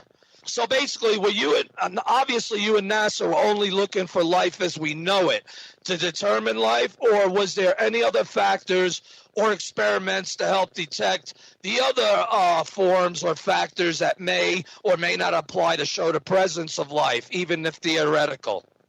If you recall, I mentioned that we used Miller-Urey compounds in our nutrient, and the theory was that whether life was like ours or not, it might still involve those primitive compounds. So we were looking for any kind of life that would work in an aqueous environment, that would metabolize organic compounds to get energy, and that amongst those organic compounds it could utilize were the primitive Miller-Urey compounds. So in that sense, we were casting a net further than just for terrestrial microorganisms. That's incredible. So it would have picked up something. So, all right. Now, have you maybe talked to Elon Musk? I mean, he's a visionary with, a much quicker timetable, as it is politically with NASA, as you know, who has the ability and capability of making a lot of dreams come true for people like you. Have you ever talked to him about maybe doing one of these things, bypassing NASA, even though, like our friend, I think you know him, Dr. John Brandenburg. I had him on this show a few weeks past. He's a friend of mine and a friend of the show for many years. He stated that he wouldn't argue with you, that's for sure, about the findings of life on Mars, and that Elon Musk is basically working for the government now. But maybe something through this experiment of yours to Elon Musk, it may be able to be achieved. What do you think about that, or have you tried that route? Well, I thought of it. My problem is I don't know how to get in touch with him. I've sent a letter, but you can't just do that. Yeah, I know. I'm trying to say. And I don't know how to get to him. Right, I'm working on that route too. Hey, Dr. Gill, if I get to him before you, believe me, I'm going to be throwing the bone your way. You know. Okay. But that would be great. If you get me a good address, I'll write again. Yes, indeed. I'll definitely try to help you out on that, and maybe even the listeners will as well, because this is important to them as well as to myself and the Martian revelation overall. Because I'm sure you heard the recent times and the presidents, what they're both saying now about creating a national space force. Space is a warfighting domain, just like the land, air, and sea. We may even have a space force, develop another one, space force. We have the Air Force, we'll have the Space Force. And in order to do that, bringing out technologies and things to the people and to adapt to make the Space Force to where science fiction will become science fact, and how the fact also Vice President Pence, months previous to President Trump saying that, he said that we were going to land American boots. Wink, wink, Dr. Gill. American boots we were going to land. Where? On the face of Mars. And here from this bridge to space, our nation will return to the moon, and we will put American boots on the face of Mars. Oh my gosh. What do you think about those words? We will put American boots on the face of Mars. I mean, can you get any clearer disclosure? I mean, these are public. I think that's very good, but let's do it. Yes. When he said those words, everyone's clapping, but yet they're all crickets. I would have been like, ooh, ooh, ooh. What'd you just say, sir? Because they're all thinking he's meaning astronauts, little flags. I'm saying, hey, Vice President Pence said, we're going to send American boots, which is a term for military, and land on the face of Mars. They're not going to be landing with flowers and flags, but M60s. Mm-hmm. Well, what do you think of those possibilities of the scenario? I mean, certainly now at this point, it can certainly go anywhere, can't it? Well, I'm a little concerned. I think some of the technological effort is declining. Do you think that's done on purpose? We're not as much world leaders as we used to be in science and technology. Now, do you think that's deliberate? I say yes, and others say yes, because look at the way things have been going. Only Trump now is helping to expose that, hopefully waking everyone back up. You know, I do think the previous administration stated one of its goals was to make us not exceptional, but to make the nations more or less equal so there would be no strife. Huh. And, well, I think that's impossible because that's just life. You know, even in amoebas, you know, they fight for the nutrients out of there, and, you know, the early bird gets the worm. That's Darwin. Huh. That's incredible. Now, Dr. Brandenburg, again, bringing him up, he has come forth out recently in recent years, even though he said it was known back in Viking what the detections were of the Xenon 129, which shows, hey, weaponized nuclear, a weapon that originally went off on Mars. Do you think that itself could be the part of the reasons why they would have put the squash on your findings? No, I haven't thought of that. I like to point out I've got enough trouble with microorganisms as a monkey on my back. I don't want to reach out for more trouble with some of these fancier theories. Well, you know, now's the time, sir. I could say you're in the position where your balls, pun intended, can have an effect and an everlasting legacy. Because now, you know, I could imagine what you must have went through, sir, and still go through, and must go through daily through your head at least once a day, what you could do to overturn the tables and just say, hell with them all. You know, I lived my life, you know, I'm ready, but I'm going to change the way things are. Well, that'd be good. You know? There's a time for changing paradigm, and it's now. Well, definitely, because those findings of yours, to my, as exemplary and as technological as they are, they're only a piece of the puzzle where looking at Mars, what it may have to offer to show a past life. The findings at Cydonia, just as an example, never mind anywhere else, showed reasons enough to study the place and show, yes, not only did we find the basic forms of life, but there's visual representations for the obvious that life not only was there biologically through amoebas and microorganisms, but at some point life itself, even intelligent life, obviously could have abounded there. I never stuck my foot out that far. Oh, you didn't? All right. So what do you think that position is, though? Do you think that they all 2 and 2 fit the shoe, or what is your feelings about the features there? I mean, I'm sure at this point you must have an opinion. As I said, I want to stay out of that one. You know, a level or two even above what I'm messed up in. So I just want to stick to my last and see if I can get people to finally recognize that. If I go out on more flighty expeditions, it'll be harder. Gotcha. But because of the politics and how they've been handling you and people dealing with these issues, correct? Yeah, and people in general, you know, they listen, and if people make too impressive claims and bunch a lot of them together, they begin saying, well, you know, maybe that guy doesn't have it all together. Huh. And I don't want that. I want to leave the impression that I had one experiment, and it is dramatically positive, and that's why I don't press too hard on the color issue and on the water issue and so on.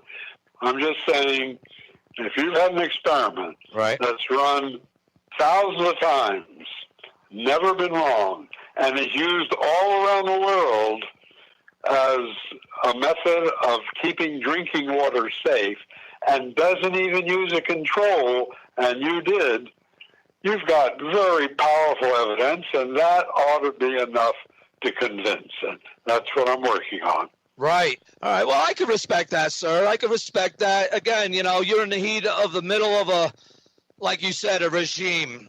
Obviously, they turned out to be a different type of nature than what you originally hoped and expected. Isn't that right? Yeah, absolutely. That's a shame. That's a shame. Again, 94 years old, and you're still with us, and you still want these answers in your lifetime. And even now, with these missions going, you still have the chance to do that if they have the balls enough to do it. But it's too politically controlled. Is there any advice you could give us, sir, to help you, now in whatever time's left, to help you, sir, to achieve these goals more realistically? What do you suggest that we, the people, do for you? What can we do to help you? No, I think you could ask them to demand to know from NASA why they have not sent an experiment back to Mars to check on my experiment, at least. And 41, 42 years, how can they excuse that? I would love to hear their explanation of that. And I don't just want an explanation, Dr. Gill. An introduction to Musk. Right? Yes, indeed, because obviously at the bypass, the ones, that we're paying to bring us these truths and look for private industrialization of space enthusiasts and entrepreneurs. So is there any other things that we could do to lobby, or not just to give you the answers, sir, but to make it a fact of a mission before one leaves the ground, or it don't leave at all? I think those two things would be fine.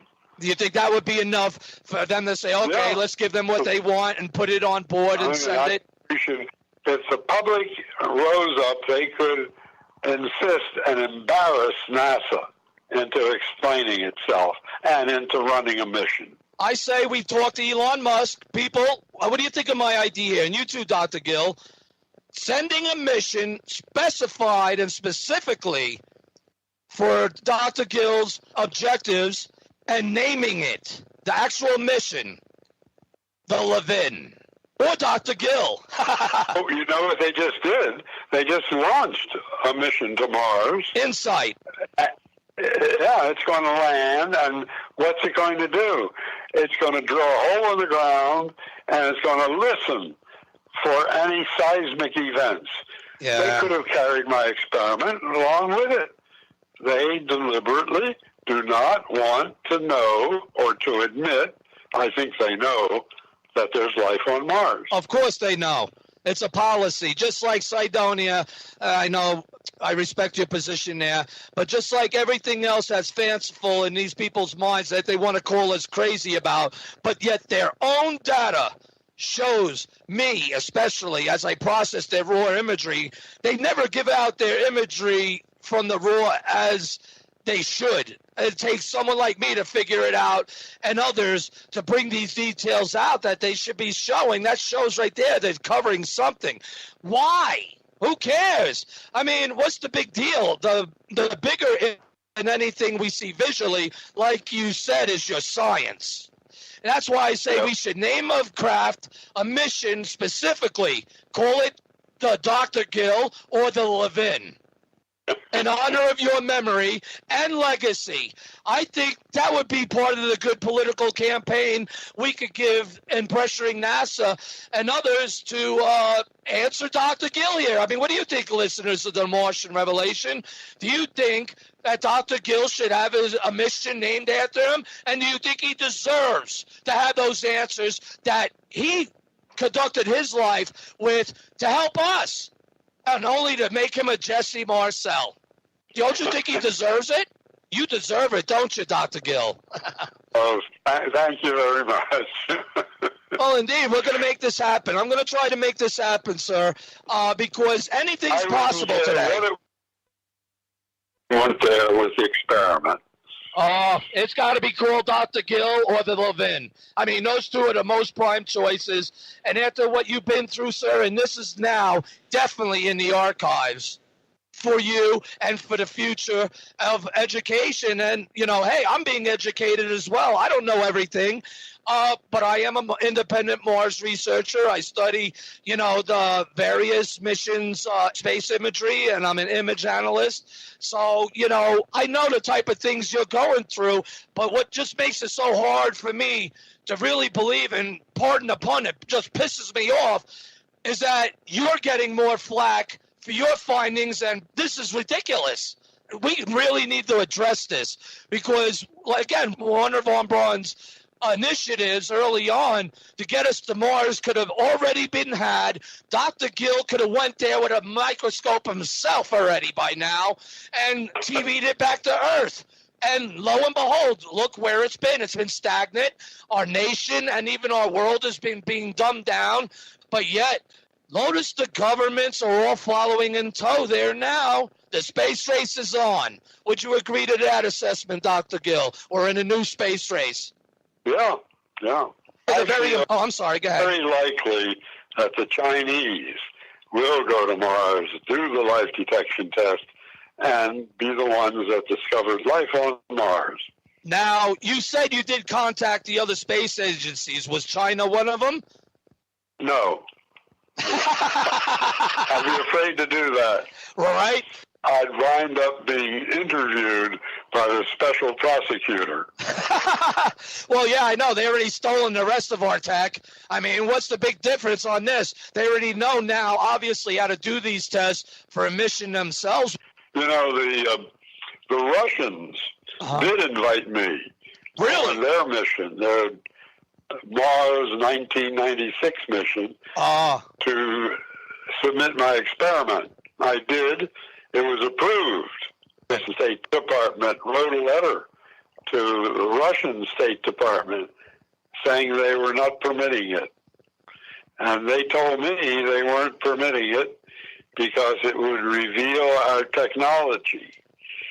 And this technology is so old, it's painful, but they had a role in denying it until just before the mission. I did get another letter from Russia, and they said they were putting the experiment on. And they had put it on the mission. You recall, however, the Mars 1996 mission launched successfully. I was so happy I went away for the weekend. I came back and I learned it launched successfully. It went into orbit around the Earth, but when it was set to go on transit to Mars, it exploded. Yep. Ain't that something? I wonder if someone here was trying to prevent it from going out there, and it ain't no Martian galactic ghoul there. That's interesting. That's interesting. But like you said earlier, our nation's been being dumbed down, and we're not as advanced as we used to be. So what does it matter now for the government to approve anything? The space race is on. That's the point I'm trying to make here. I hope we come back alive. We really need to get going.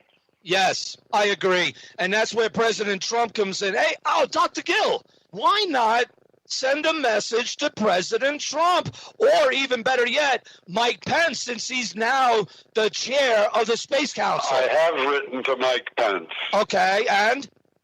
No answer. You're kidding me. I have written to the head of the Senate Science and Space Committee, Lamar. Anyway, I got no answer.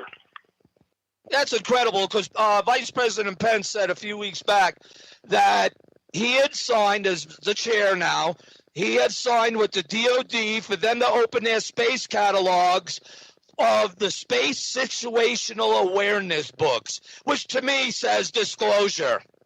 Now, why wouldn't he answer, being that he said that publicly?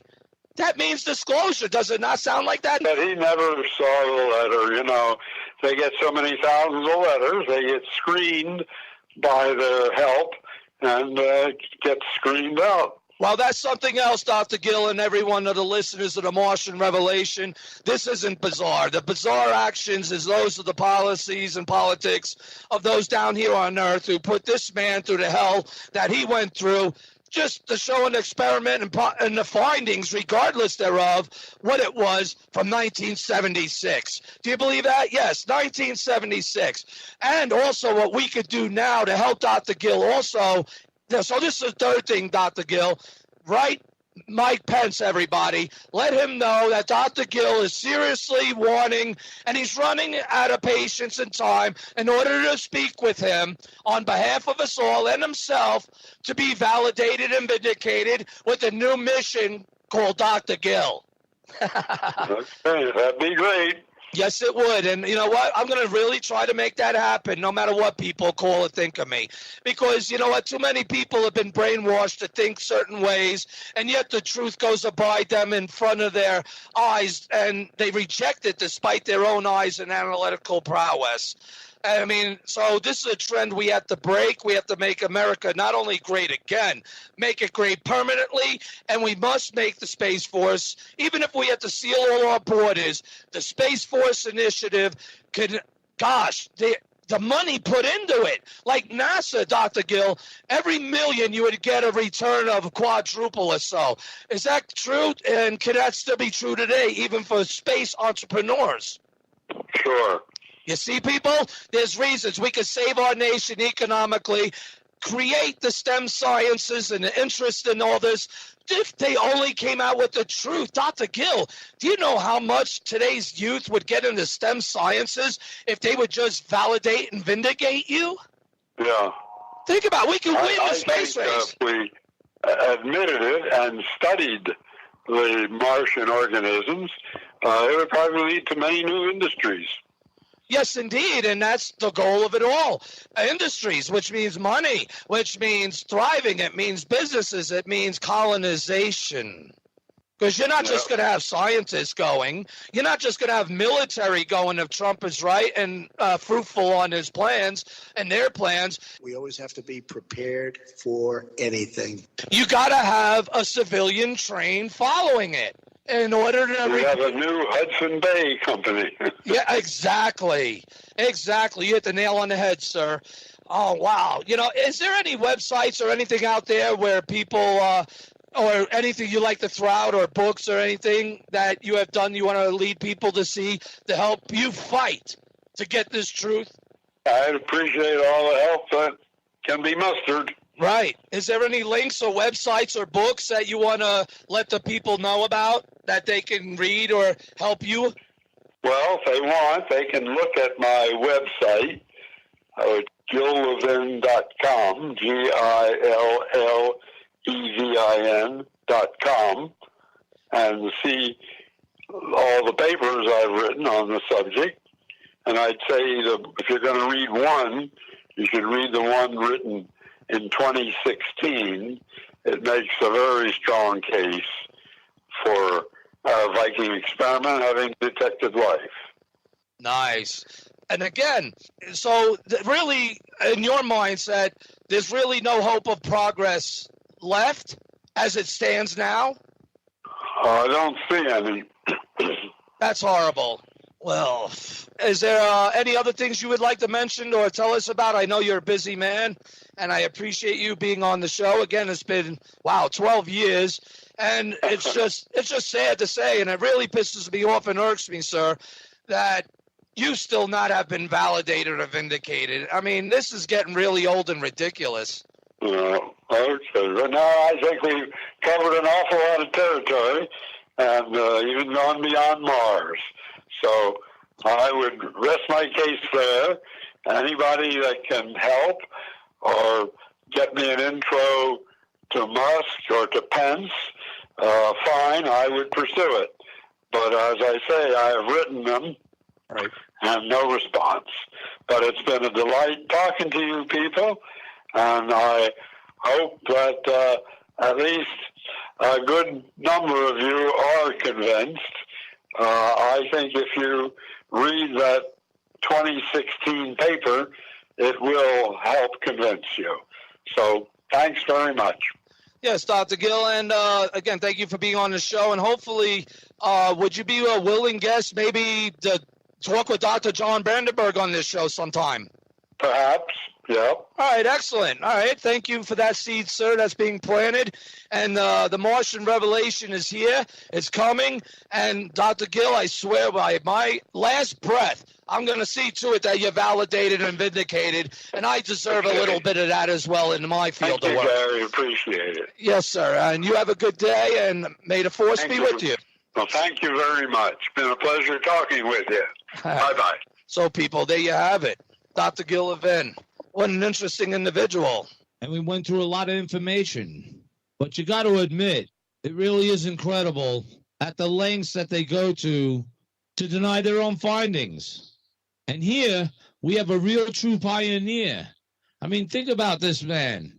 He's been there from the beginning, from the milestone that started it all in 76. Yes, you had the previous beginnings from the Mariners, but nothing compared to what Viking represented. And him living through all those years as progress in technology has advanced. So one can just imagine what his thoughts were and his dreams and of what could be accomplished in his lifetime.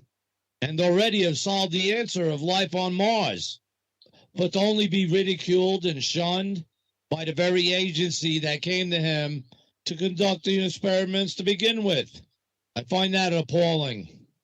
And as I said, he deserves to have his own mission. And hopefully all you listeners out there supporting that. And we come up with a way to where we all can participate to make that future mission a fact. The Dr. Gill or the Levin. You see, we're all up against forces that wants to prevent us from going up there. And definitely don't want us to embrace the president's vision for the Space Force or landing American boots on the face of Mars in the way that he really intended it, as he said it. Why? The truth will come out. He will be vindicated. I just hope he lives to get to see it. I just find it incredible. I'm kind of blown away and stupefied by this conversation. Again, it was a real honor to have him on, and it definitely goes down in the marks of history for the Martian revelation. So that being said, let's go take a break. I'll be back. Don't run. We are your friends. Imagine that everything the U.S. government has told you about UFOs since Roswell has been a lie. Imagine that in a decade after Roswell, the government attempted communication with the aliens and succeeded. And after that, in absolute secrecy, things had gone far, far beyond this. Now imagine that tomorrow, the whole secret program is going to fall apart, and every terrible thing is going to come out. All we have left now is a prayer.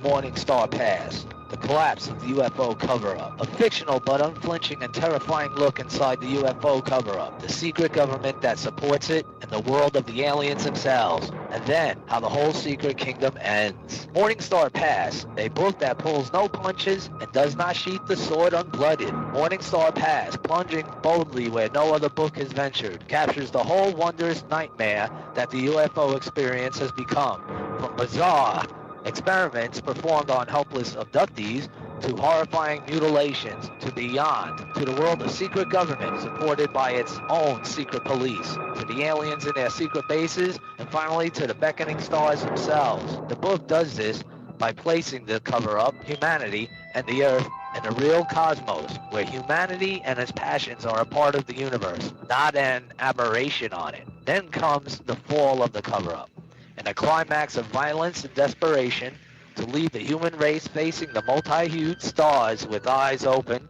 and seeking its place in them. The sands of time have run out for the cover-up, for against it, leading an army of investigators and warriors, comes Cassandra Chen, beautiful, driven, and doomed. Who can save her and us? Haha, you'll have to read it to find out. Morning Star Pass, The Collapse of the UFO Cover-Up by Victor Norgard. Get yours today. You can find this at www.firstbooks.com.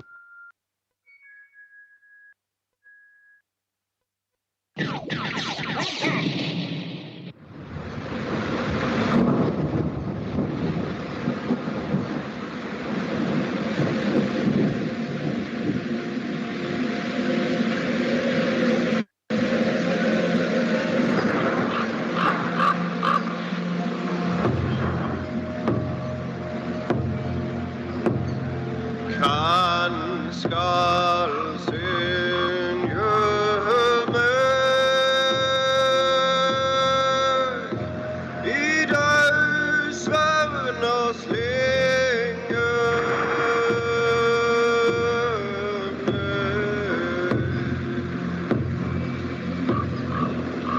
Norrök på högen går och dig spora äggtrådar kalla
sjálfrit sama en orð stýr þeir aldrei heimur sér góðan getur þeir þeir frendur þeir sjálfrit sama ég veit einar aldur þeir dómur dauðan fær.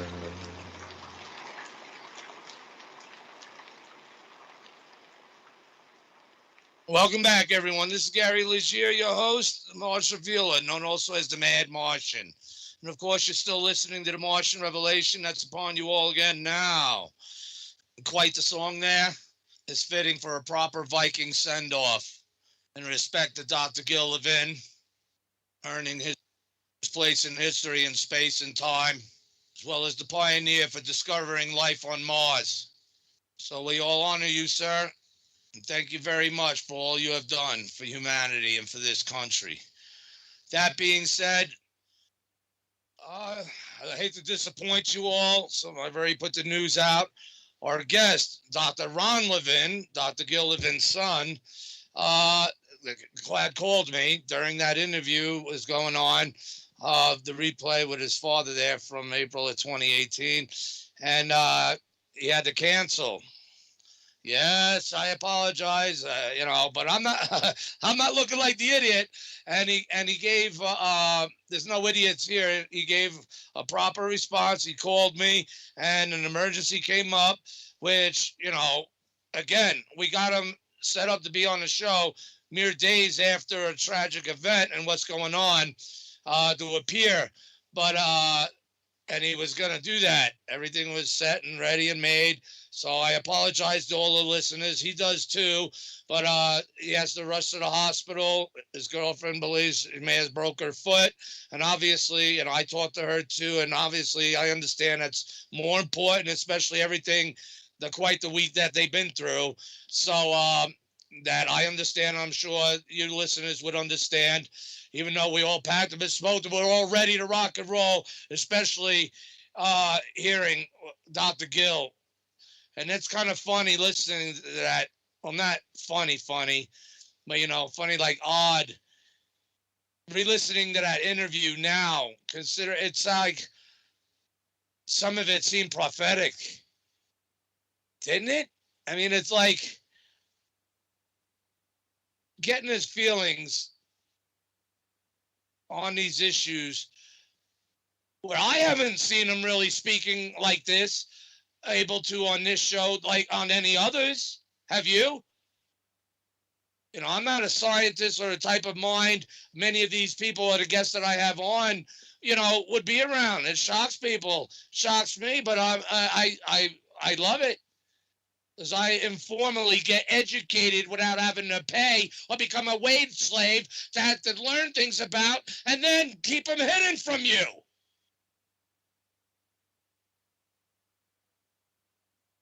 Isn't that something? 97 years old. He laid it all out on the line there. And in fact, there's a new website that has everything and more modern than one that Dr. Gil Levin gave out earlier. Go to www.gilbertlevin.com and check that out. It's also linked on the facesofmars.com page there as well. But there's good news again. I told Sue, definitely go, not just the week that you guys have been through, and I really appreciate news with him being here. We understand, when it rains, it pours. For them, for me, and for everyone else, look what's going on. But he did promise he'll be here next week. I mean, we had a couple guests, and that's never really happened, but a couple guests where they never even called. They just didn't show up. Remember that, Odin and Mean Green and others, and how pissed off and upset I got? No need to be pissed off. All due respect and love to you, Dr. Ron Levin. And Sue, please take care of that foot, and I'll be looking forward to hearing from you both tomorrow. And, we'll go from there. I think it still had, it would have had all the more impact if nothing had happened, obviously, and you were here. But the listeners got to hear a pioneer. And it's there in the analysis of the history of the Martian revelation to be heard by those listening down through time. To which point he's already validated and vindicated. And in their history books, and these tests have been done, these things that are missions that need to take place will be done by we the people. Not China. Not the international collaborators and cooperationists who hate our guts, but by America first. You heard Dr. Gill himself said too, we've been degenerating, we've been going backward, we've been being dumbed down. And this is coming from an obviously very smart guy and a very wise man. Picking his battles.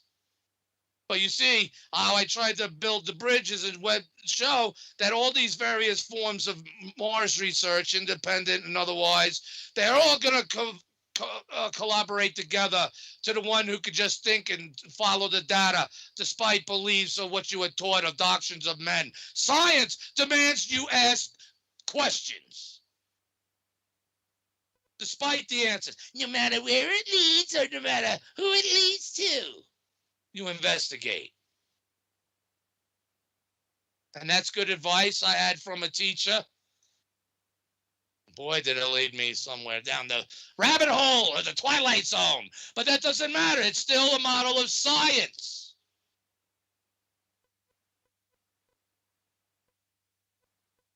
"97 years old. That song was quite fitting, as I am of Viking blood as well. And honoring Dr. Gil Levin with a proper Viking send-off, who discovered life with the Viking landers. 1976 to 1982, those missions were, and the orbiters. Lifespans may apply differently, but around, give or take, same amount of time frame of the landers between the orbiters. And notice how many missions since then, and how they put the kibosh on them in more ways than one, sending it home to them in the cab. But didn't he sound great? He sounded great. He took it all. He's got nuts to steel. And that's what we need to usher in the Martian revelation, to secure this timeline for the future that's already being worked on and secured. We will usher in the Martian revelation. There are those down through time already listening to this. But I'm crazy. That's okay. But when you see and help to make it happen, which is a must.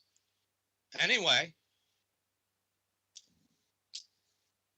many are lining up for the wrong things and under the wrong guidance and under the wrong leaders.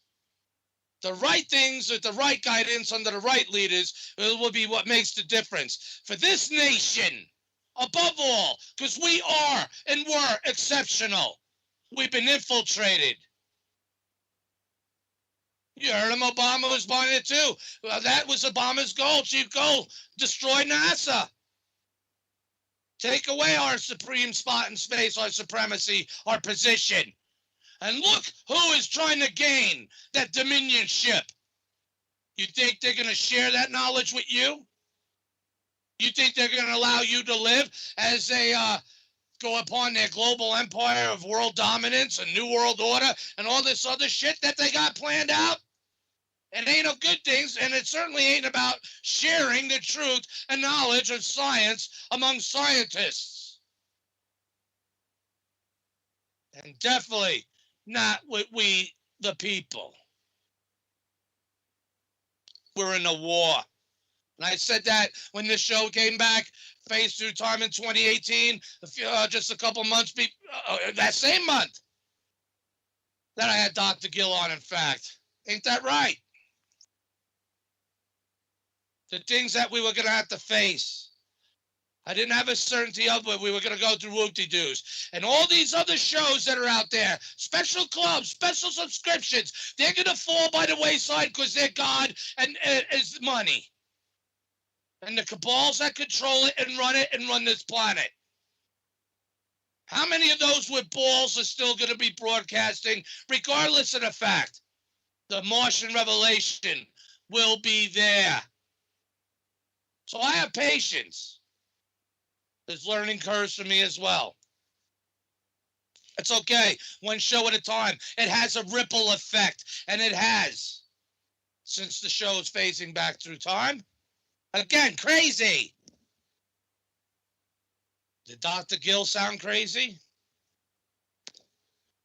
Remember, people have scoffed at him, even other prominent scientists and researchers. You heard him, how he felt when I asked him, how did it make you feel? It's like his soul came out of that. He didn't say much. He said, oh, very bad. Nuts of steel.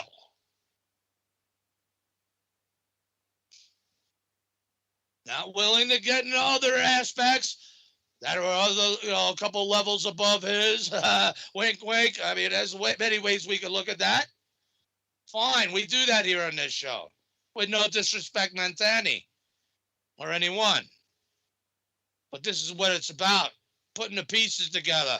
And he is one big piece of the puzzle that had to be archived. Again, where else have you heard any type of discussions with Dr. Levin, being able to be personal, being able to be himself? And look how focused he is in that show. He was like that even up to a couple months ago. Remember, we just had him on, a few months ago? But I wanted to play that interview from 2018, because the last time that I spoke with him was on my last show on WMEL 2006 in Melbourne, Florida, on the Space Coast, where my flag was planted and recognized for that fact and respected,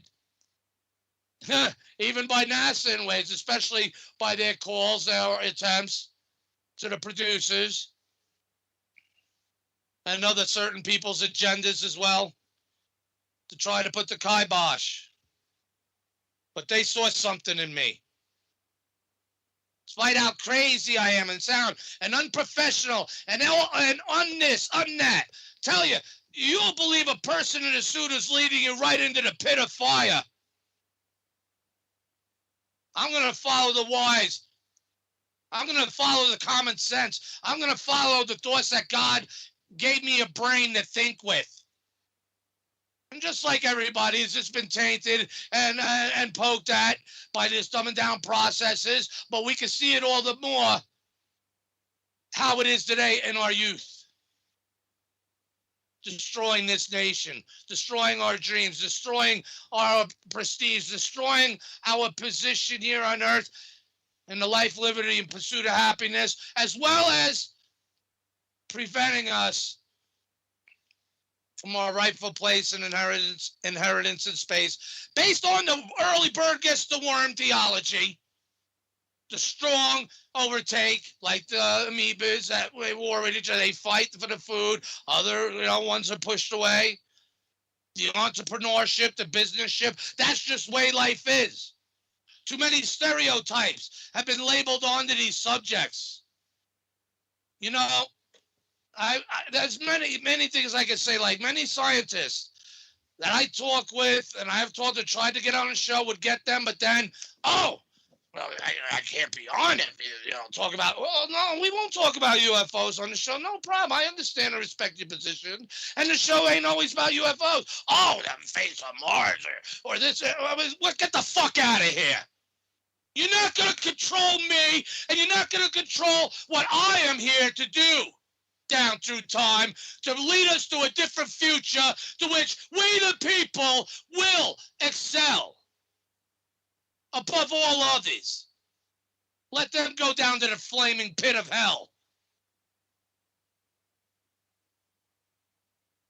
We have a shot here and another chance to do something different till kingdom come. Kingdom come can be kingdom come. And at that point, we would welcome it instead of going through hell on earth to achieve that. It still won't be easy. There's other forces out there trying to prevent. They've already lost. But things can repeat themselves, even if you affect the ripples in time of what's the advantage in order to have different outcomes. I'm crazy, though. And fine, let me rant. It's my show. I haven't been on it in a while, and I enjoy it. Sometimes, to believe it or not, I get irritated, and sometimes I don't want to do it. All the problems that were right at the 3-year anniversary being phased back through time, the attacks came. Did they not? Those trying to steal my home, to destroy my family, destroy my life, destroy my work, mock me, mock my beliefs, mock what I do. Like they have a right to say anything about anything I fucking have or anything I do. Or anything I believe in and who I believe in.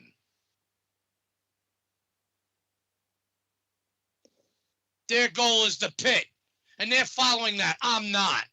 I have a vision to where, yes, if I ever had it my say under my control, these nations' borders would be sealed. Elon Musk would get a big boost in funding, and he would have millions of jobs be opening up in various sectors, like Dr. Gill said, of various industries opening up in order to help those efforts to make those 1,000 big effing rockets that each carry 100 personnel of various types and mindsets and IQs and abilities and skills, because you're going to need them all. And to carry 150 tons of cargo, each one. I got a vision for this country. And it's greater than that of Donald Trump's. It's greater than that of Xi Jinping's or any of these other commie satanic pricks on the planet. Why? I have a right. I'm born in America. I can have a say. And why am I so compelled with these feelings to have that say? As if it's my place. Well, maybe it is. Anyone could do anything to make history or to change history. Pun intended. Call me crazy, call me what you will, but if there wasn't crazy people like me, there wouldn't have been a Dr. Gill, or even people to understand a Dr. Gill event. Now, I tried during you guys hearing all that, I was trying to call these guests, or past guests, friends and whatnot, that I could possibly bring on to honor Dr. Gill. Dr. Zubrin couldn't tonight. He will be on. I'll contact him in a couple weeks. We'll set up a show. Professor Richard Hoover, if he didn't have an early meeting tomorrow, even though we spoke earlier today for a couple hours, I should have recorded that. That was a show. That guy is very knowledgeable, and him and Dr. Gill were good friends, too. In fact, he said, I won't divulge much, but he said just 2 days before Dr. Gill's passing, they had a 2-hour conversation. I won't get into, I'll let him, if he wants to tell that, what details that was. You know, he's upset by it. We lost a great mind, a great person. And notice the things I said, just looking, it's like almost prophetic and foresight, knowing that that's what has to be done. We got to help him. We have to make our fate. I want a Dr. Gill or the Levin rolling around up there on Mars with real microphones, with even a glass of fucking water lowered on the boom as Science 101 for the layman to see what happens once water actually hits the atmosphere in the glass, microscopes on it to see everything, and to have Dr. Gill's experiments, all of them, and my percolate tester I want, and the chemical tester to prove, which they couldn't prove here on Earth, is the reason for that false positive of life.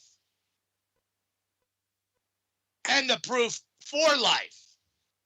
Dr. Gill's experiment would win. And they know it. But they don't want you to know it. Why? I'll tell you why.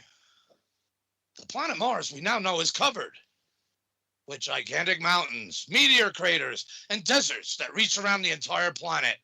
And one thing more. A giant sculpture that many scientists now claim was created by some unknown race of intelligent beings.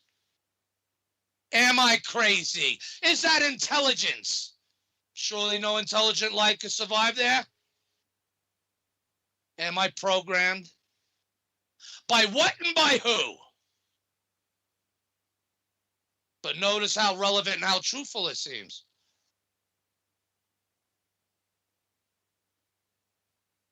But Dr. Gill is passed.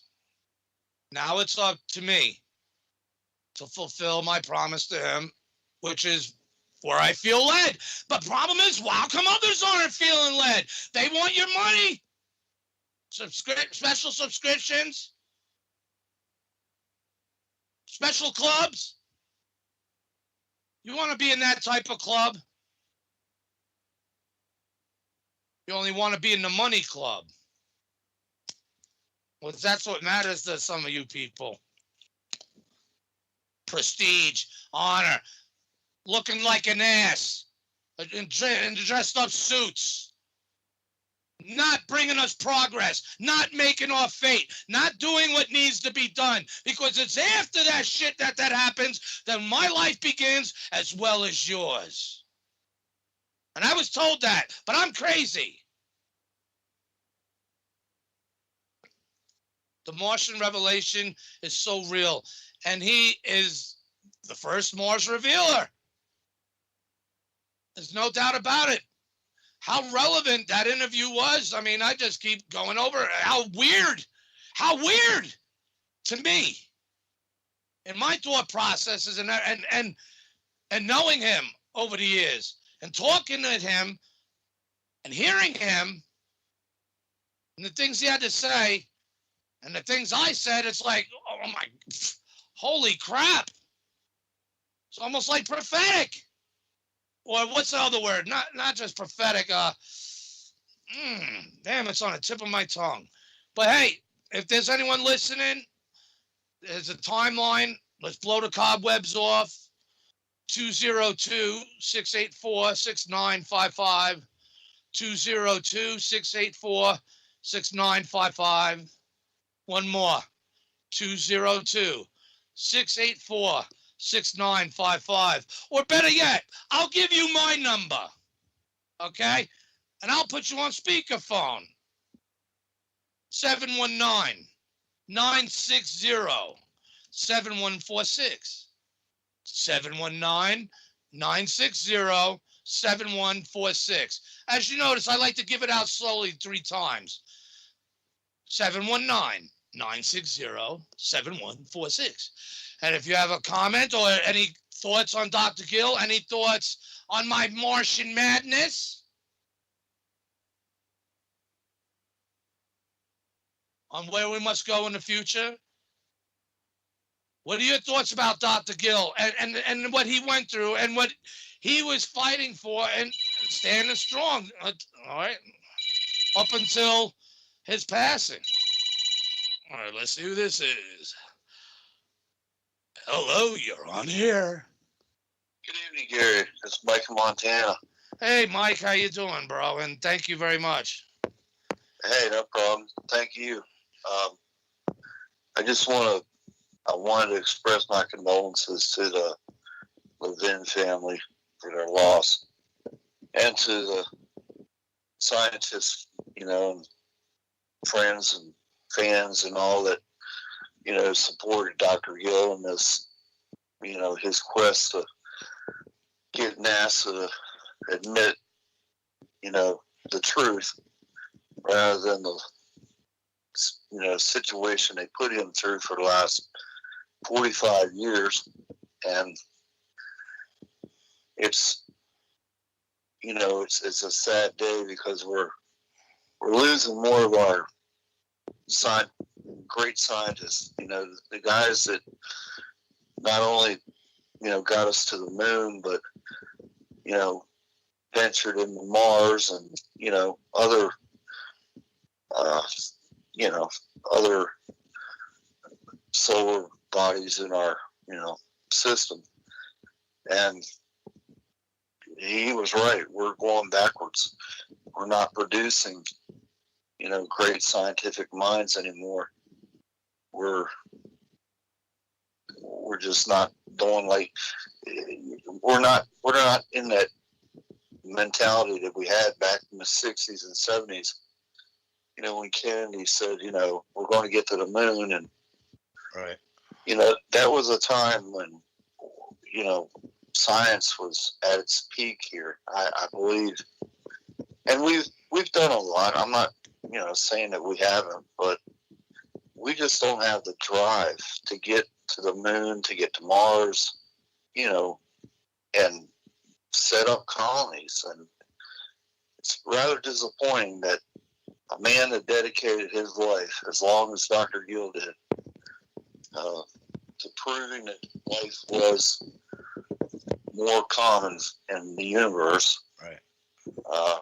That NASA would, up to his last day, deny him, that the recognition he deserved.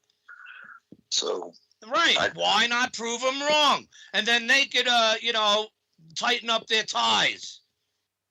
Right. And I'm kind of disappointed in NASA myself because, like Dr. Levin, I believe they've, lied to us, the American people, the people that pay for these missions, the people that deserve to know the truth. Mm-hmm. And I don't believe that in the last, almost 60 years that they've ever told us the truth. And it's very disappointing that a man of his stature that dedicated his life to, bringing the truth to all of us, to making us, understand the way the universe truly is, that NASA would hide these facts from us. And, I don't know. That's the conundrum. And again, there's not, there's stuff for even lay people alike that have eyes to see the data that's given to us, that gives Dr. Gill's mindset and type of people with that should inspire them all the more reason that, hey, there's really more that's going on than meets the eye there, pun intended, or the eyes, pun intended. And just to drop that, to send it, and because they didn't expect to find life. In 2006 when I had him on, he said, yeah, they were just, it was like a farce. They just cared and were more concerned with people on which was also a bicentennial year, and they just, and 4th of July, they wanted to meet in their hot dogs and just, chalking one up for America and American history, while yet, oh my God, they actually found it, that kicked him in the nuts and us all too, like you're saying. And where it's going now, whether you believe Dr. Gill is right or wrong, I assume even without your knowledge, by listening to Dr. Gill tonight, he certainly sounds like he knows what he's talking about. And if you were to follow his data, you'd be convinced that he's telling the truth, right? But whether if he is or not, science still demands that test, pun intended, be put to the test. to be validated or vindicated or learned on to expand from whatever those answers may be. And it'll lead straight up to what you can see on that planet. And considering the other aspects like Xenon 129, it's like, boy, they were hit with 3 big things that year. Oh my God, we got to shut up. Not only are we got, microbial evidence, we got processes going on of life, but we got what look like appear to be ancient ruins, giant faces. Oh my God, now Xenon 129, I mean, run for the hills. Yeah, it's pretty pathetic that NASA is censoring its scientists, denying, the results of tests that can't be denied. They're covering up photos, altering photos so that we don't see the truth, and we fund all this, and we let them get away with it because I hate to say it, most people don't even seem to care much that, we're spending billions and billions of dollars to do these manned or unmanned missions. We're spending all this money for what? So that NASA can have some neat little toys. It bothers me because we started out on a quest to find out the truth. Are we alone? Right. And Dr. Gill said, no, we're not alone. There is life on Mars. And for his entire life, he believed that, and I believe it because, it doesn't make sense that we would be the only ones in the entire universe. It just doesn't make any sense. Or Mars, right. Now 2 planets. Oh my God, 2 coincidences. But it's just us. It's no one else. There's nothing there to see. But yet it's all over universally in asteroids, comets, meteors, you name it. And everything that can come from Mars. There may be some outer solar system dwellers. And it's just safe to assume it's everywhere. It's universal, pun intended. It's just a shame that that we let them get away with this. And I hope, I pray that SpaceX, Elon Musk, proves them wrong, laughs at them while he's standing on the face of Mars. Yeah. And says, you know what? You've been lied to, people, and I'm about to reveal the truth. And I hope that day comes. Or if not Musk, but someone that gets to that point that they can say, there is life. We found it. We've discovered it. We know it's here. Here's the evidence. And the ruins that they claim that weren't here, yes, they are here. We're standing right here at the foot of them. Right. So I just hope that day comes and NASA will owe the world an apology. Just a major apology. And I just want to again say my condolences to the Levin family, and I appreciate this show. It opened up my eyes a couple of years ago, and I'm glad I know you as a friend, and I'm really happy that that there are other people out there that are like us, want to know the truth, and they're out there, doing what they can to make it happen. And with that, I'll just say good night, and you have a good evening. Yes, thank you, Mike. Big time, bro. And definitely appreciate you tuning in. So, what a conundrum we're in. It sounds saddened by the loss of Dr. Gill, but also of the status of this nation, which I care about. Because we are exceptional. We are Americans. We are supposed to be free and represent freedom and help bring freedom to others and expand our bounds. That allows us, that gives us the freedom to pursue those human nature bounds of exploration and expansion. Going where no one is, boldly gone before. To boldly go where no one's gone before? Well, obviously, someone has went before. And someone may be coming back.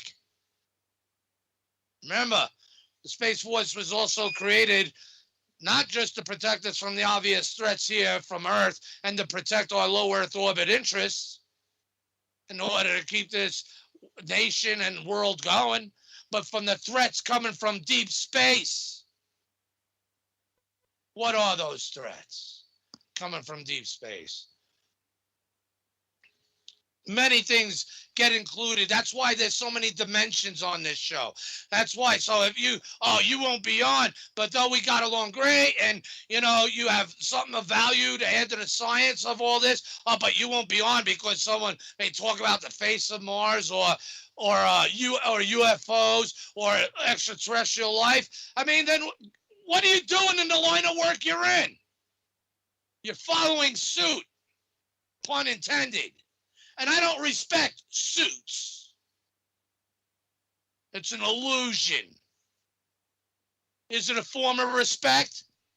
Or to put on an illusion to make yourself look and appear as if you are something other than which you're not, something higher than what that you want to be, that you're not above others. Got a sick way of thinking, and this nation has to get its mind back, and it has to get its balls back, because we have to fight and make our fate to make it happen. And we will make it happen, especially as long as I live and breathe, and who knows what bizarre things that may happen and where my life would also bring me to help achieve those goals. That's why I got to have faith. Faith really matters. I got to believe. I got to believe. That's what I was told.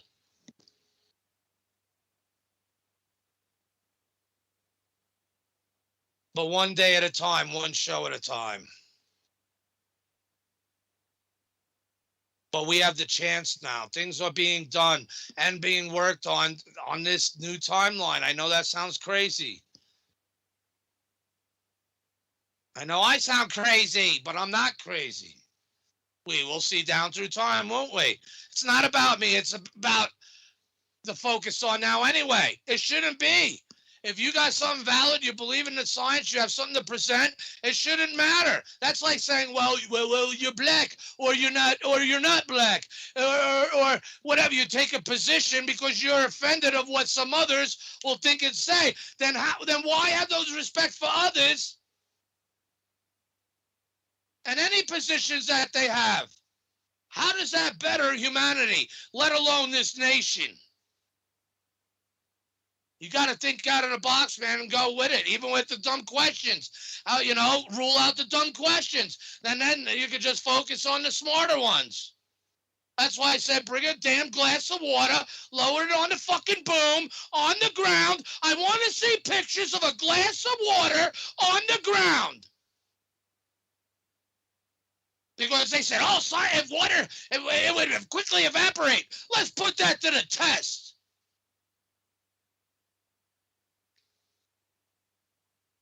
Or even save some water and extract some water from Mars and then compare it. See if there's any difference. Or is water water? You can still get the oxygen and hydrogen out of it to make rocket fuel. Could it be good enough also to drink? Does it matter if something else is in it? You can still, I don't know. Dumb questions, like I said. But I want to see it ruled out. Not just believing in what people are telling us. And according to Dr. Gill, he was part of them. They kicked him in the nuts to kick us all in the nuts. Doesn't seem like it faced him to destroy his life.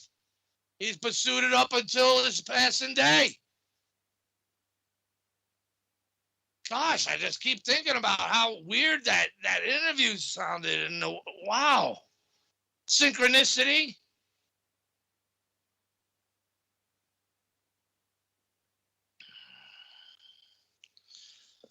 I don't know. But either way, it's still a good show. It's still great to hear Dr. Gill. Because that's who he is. You can hear his sincerity. You can follow his data. Can you fault him? Oh, speaking of which, Professor Richard Hoover wants to put out a challenge. Anyone that would like to call, even qualified scientists, whatever, whoever, that would like to call in and debate him about life, microbial life, exoplanet life, I mean, extraterrestrial, meaning not life that may have come here, or life on Mars, and debate all that, especially inside media rights comments. He's saying he would like that type of challenge and debate. So if you like, email me at marsrevealer@gmail.com if you want to take him up on that. I almost thought he was going to say, I'll offer $1,000 to prove my point. I mean, it sounded like something like that, but he didn't go to that extreme. He wants to debate about this because, you know, he's tired of it. Many scientists are tired of it. But they don't bite the hand that feeds them. They're not in control. Only those who feed them, the suits, the decision makers, those who drop the ball. Does it sound like Dr. Gill ever dropped the ball? Well, like I said to his son, now the ball passes to you, sir. His girlfriend laughed, but it's the truth. People have lives, people have to make money and do stuff, but there are other things, especially when God puts them in a position, or whatever synchronicity they want to think, puts them in a position where they think their footsteps are their own, allows them to step to affect the ripples down through time, to affect what outcomes it may or may not be, the what ifs. And we have to win this. I told you we were in a war. And this show will be here at the end of it to usher in the Martian revelation, not the special clubs and the special subscriptions. Some of them will not even be safe to walk down the streets, along with the rest of the traitors that's going to come true soon too in this nation.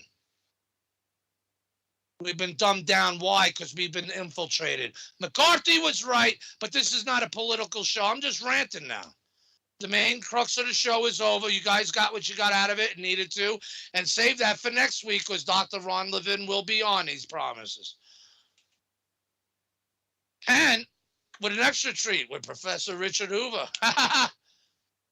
But I want to have some time with Dr. Ron first, like maybe an hour and a half. And then we'll bring on Professor Hoover for the remaining hour or hour and a half. Get a full show, so equal time there. So they can talk, we can talk. I mean, it'll be interesting. And it'll still be in memory and honor of Dr. Gill, of course. So, it doesn't just stop with this night. And if anything, it should help inspire and make you think of what our positions are. And appreciate the blessings that we have. And knowing that it could easily be taken all away. Therefore, to inspire and to grow some nuts. Because, after all, this is just a damn shame.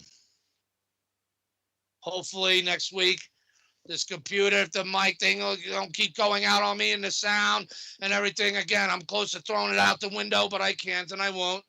Well, my book's on here, too. So hopefully nothing else is going to act up. If that totally goes, I still got to have the means to do the book. I want to publish it myself, to be honest. Have it look how I want it to look.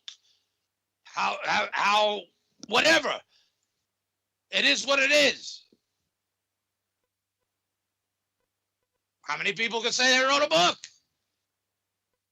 So it's a blessing, yet a curse. And it's only going to be the first of what I feel is several more to come before I am done in the Martian revelation. Good night.